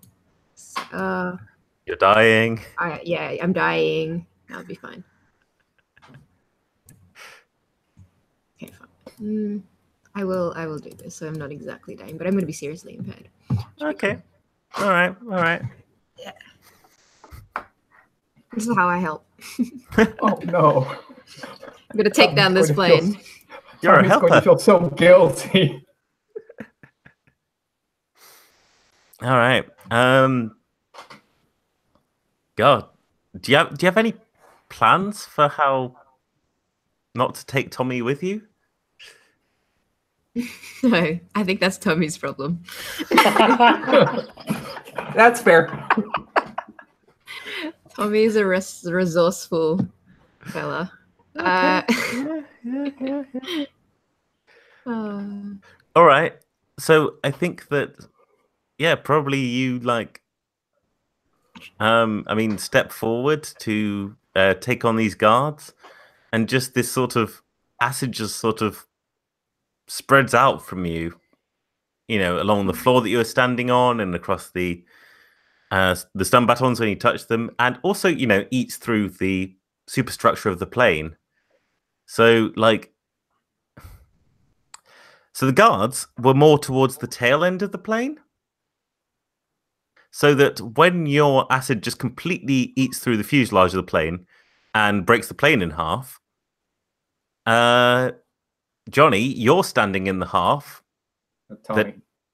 Tommy, sorry. You're now standing in the half that, the back is open to the air, but it still has, its wings and its front engine. And probably the parachutes, because you don't open the side of a plane without having parachutes around. Yeah, probably. But you just Yeah, see that's this true. this rear of the plane just sort of detach and fall to the ground. yeah, and definitely like itches somewhere in there, and it's like disappearing. Yes. Oh dear. Tommy's like, oh shit, but guilt later, panic now. You two over in the plane, Vic and Sigma. Any there's a falling piece of plane that I'm trying to avoid right now. Yes. And presumably the other half, moving away as it, careen's out of control. Yeah, it's kind of entering a mad sort of spin at the moment, It doesn't really... There's not really that much control, especially without a rudder. Yeah, so I'm trying to avoid all of this craziness right now. So that is I'm exceptional. I'm doing something important. This might trigger a memory. Chasers might catch up, and Chasers might capture it at this point, I think. And am I risking harm? I don't think you are. Okay. Reroll selected. Did that reroll? I don't think it did. Don't know. So is it for you re-rolling? Oh, that's a bad roll. We are not getting the good end in this game. Gosh. Right. So,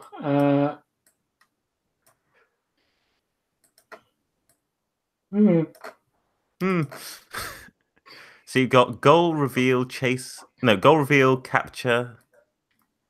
That's it. Yeah.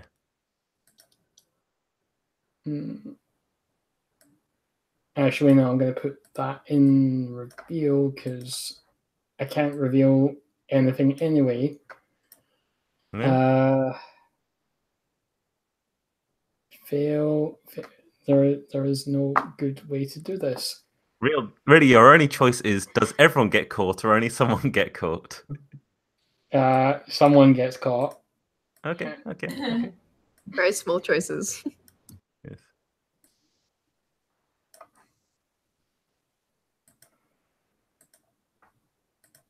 Right.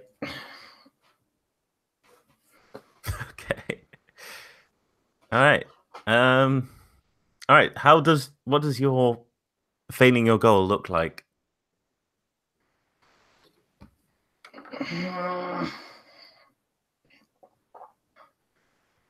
I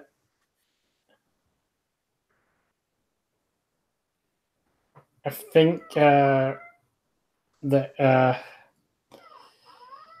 there still agents on the end that Tommy's still on, or is it they're okay?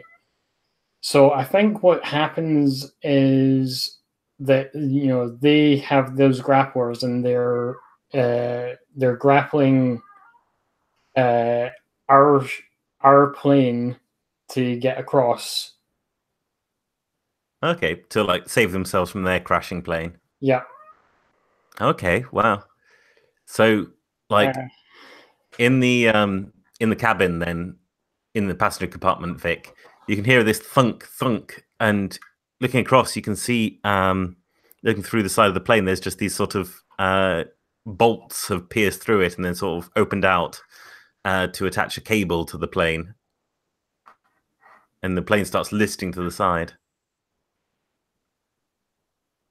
So and sort of glancing out the window, you can see that sort of plane drifting, that plane half just sort of falling away. And there's a couple of the guards, a couple of the soldiers sort of trying to sort of reel themselves into your plane. There's a third that has that seems to have grabbed Tommy and is they've got him in sort of headlock and is sort of strapping on a parachute as Tommy is now captured. All right. I think I'll get ready as they're coming towards the door, and then I'll try to like grab the edge of it and boot them away from the plane as they're coming to the plane. Okay, cool. Do you know how to fight much, or? Oh no.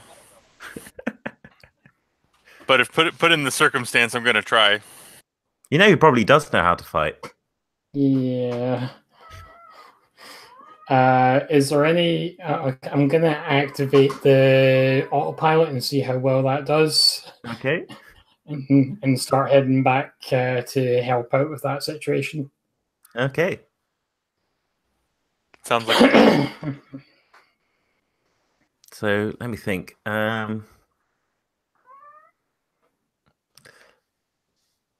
Probably sounds like Vic was getting involved first, but yeah, you can say you can coming in to back him up. Vic, do you want to roll? You're exceptional. You're doing something important. This might trigger a memory. The chasers might capture you, and you're risking harm. Are you using your psychic power? The only thing I could think is if I could read the guy's mind fast enough, find out what his wife's name is, and then just like scream like, Martha says she'll see you in hell or something. I'm just gonna just say something as stupid and personal as I can. And if worse comes to worse, you take them over, and all of a sudden you're in their you've got another voice in your head. Yeah, hey, why not? I'm gonna try to scream something like, I don't know, just something that'll throw them off. Something, whatever their dark secret is, just scream something that someone wouldn't want to say. All right. 6 dice then. Okay, so let's see. And I can take one out, one of the ones.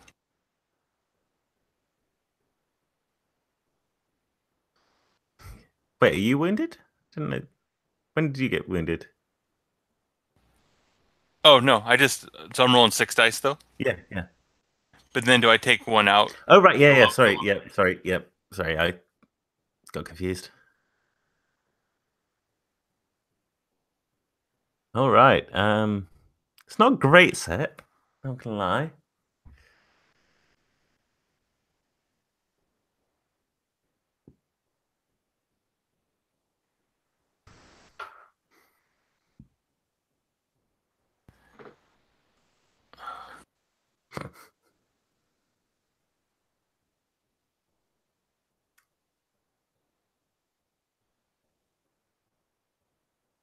The hardest choices.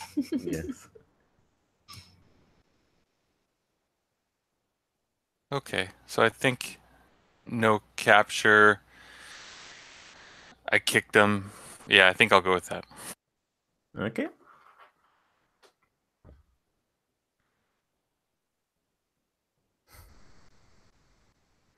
All right, so was that a 6 on capture and 2 on harm?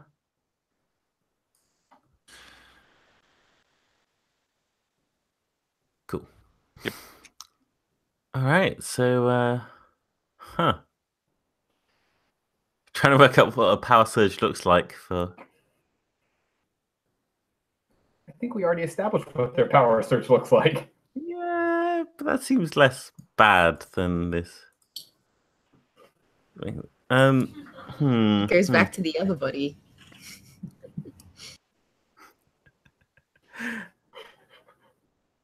Yeah, it's not bad. All right. Okay. So, yeah, you. All of a sudden, the dead pharmacist's body falls out. No, so you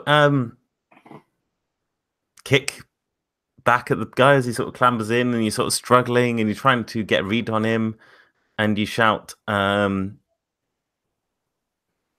like you're trying to search for something to throw him off, but your mind is just like you skidding off his head, like something. Maybe it's the tech that they have, like there's fancy headbands or something, but it's all just sort of bouncing your powers back at you, and like you find yourself sort of diving into your own brain, and then you sort of come back to yourself, and you're in a pharmacy.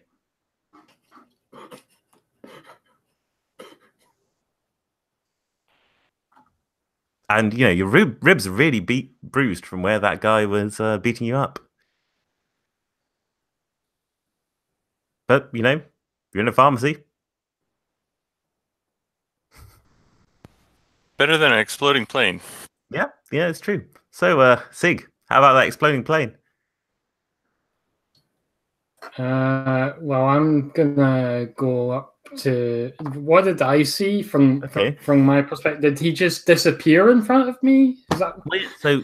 He was fighting, and he's sort of struggling with one of the guards, with both guards actually, that had climbed in through that hole in the plane, and you saw him sort of struggling and sort of almost go limp. And as he was doing that, he sort of fell out of the plane with them. The weight of him sort of pushed them all out of the plane. And you glance out and you just see the 2 guards falling and nobody else. Okay, so the guards are dealt with. There is nobody else left in this plane with me. Yep. Great. I'm gonna get back to not crashing. All right. Yeah, you can do that. I mean, there's just a hole in the side. It's fine. Cool. So you got a broken transponder, so you could go anywhere. Where do you go? Let's say Spain.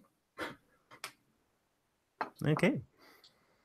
So, I think at this point we might as well move into the end game stage, because I don't think we're going to get. Actually. Yeah. They have like they can probably tell how much where I can get to from with the amount of fuel I've got, and they would assume that I would go to one of the places that isn't where we were logged to go to in the first place. Okay. So I'm just going to go to Algiers. All right, then. So, the way the end game works for this game is each of you takes it in turns to pick a thing. Let me just write them down.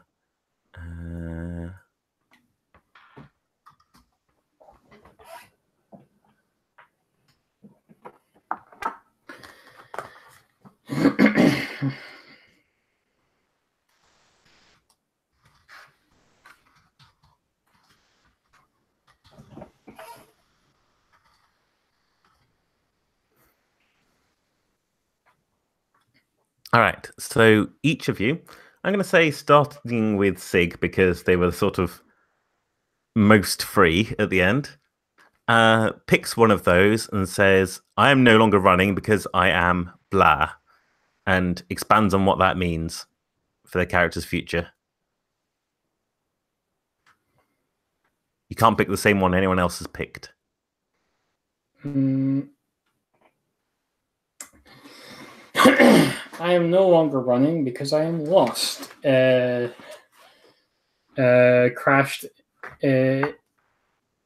near the Spanish border, and have just been wandering, trying to find my way to somewhere where I can get another form of transport. Okay, so last we see of Sig is just wandering through the desert, and it's uncertain narratively if they'll ever find civilization again. How about Itch? Why is Itch no longer running? I think Itch is trapped. Okay. I think Itch is in the broken tail end of the plane. And you see, like, miraculously somehow Itch has survived the crash. And it's like that blurry vision where you see that it's just a couple of boots and the heavy clink of ceramic armor. And then, it fades into black. As one of those headbands comes down, maybe. Yeah, exactly. All right. Tommy, why are you no longer running? I'm no longer running because I'm turning the tables. Okay. You see the wreckage of you see in the news, like up on the TV news stuff running, like, plane crashes, weird, all these weird stuff. As Tommy's sitting at an expat bar in some city, sipping a cocktail. Casablanca, maybe that's nearby. Yeah, Casablanca, and talking to someone obviously shady, and asking, and he puts down that blinking headset on the table. It's like, I want to find who made this. Cool. And Tommy thinks Itch is dead, and they're gonna pay for that. And Vic? Vic's on a quest. I have to go find Max. He came through for us, so I gotta go find him. I'll go head to the crash site and see if I can track him down, see if he survived. Awesome. All right.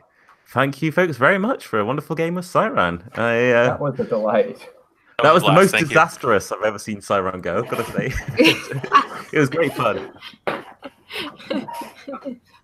The dice were not kind to you. What I love most is that we were on our way towards a good end and then completely failed. Yeah, just like also, everything went sideways so hard. That's like fiasco tilt level gone bad. Yeah, right. It was wonderful. Thank you for running that. No worries. Thanks, Jay. I love the game. Great. And glad to finally be able to play with you and to meet everyone here. Yes. Meet Likewise. everyone here. This was very fun. Nice. It was very disastrous. Yeah. Bye, guys. Have a great Gauntlet Con. I must go now because it is 1 a.m. But bye-bye. Yeah. Yes. All right, bye. Bye.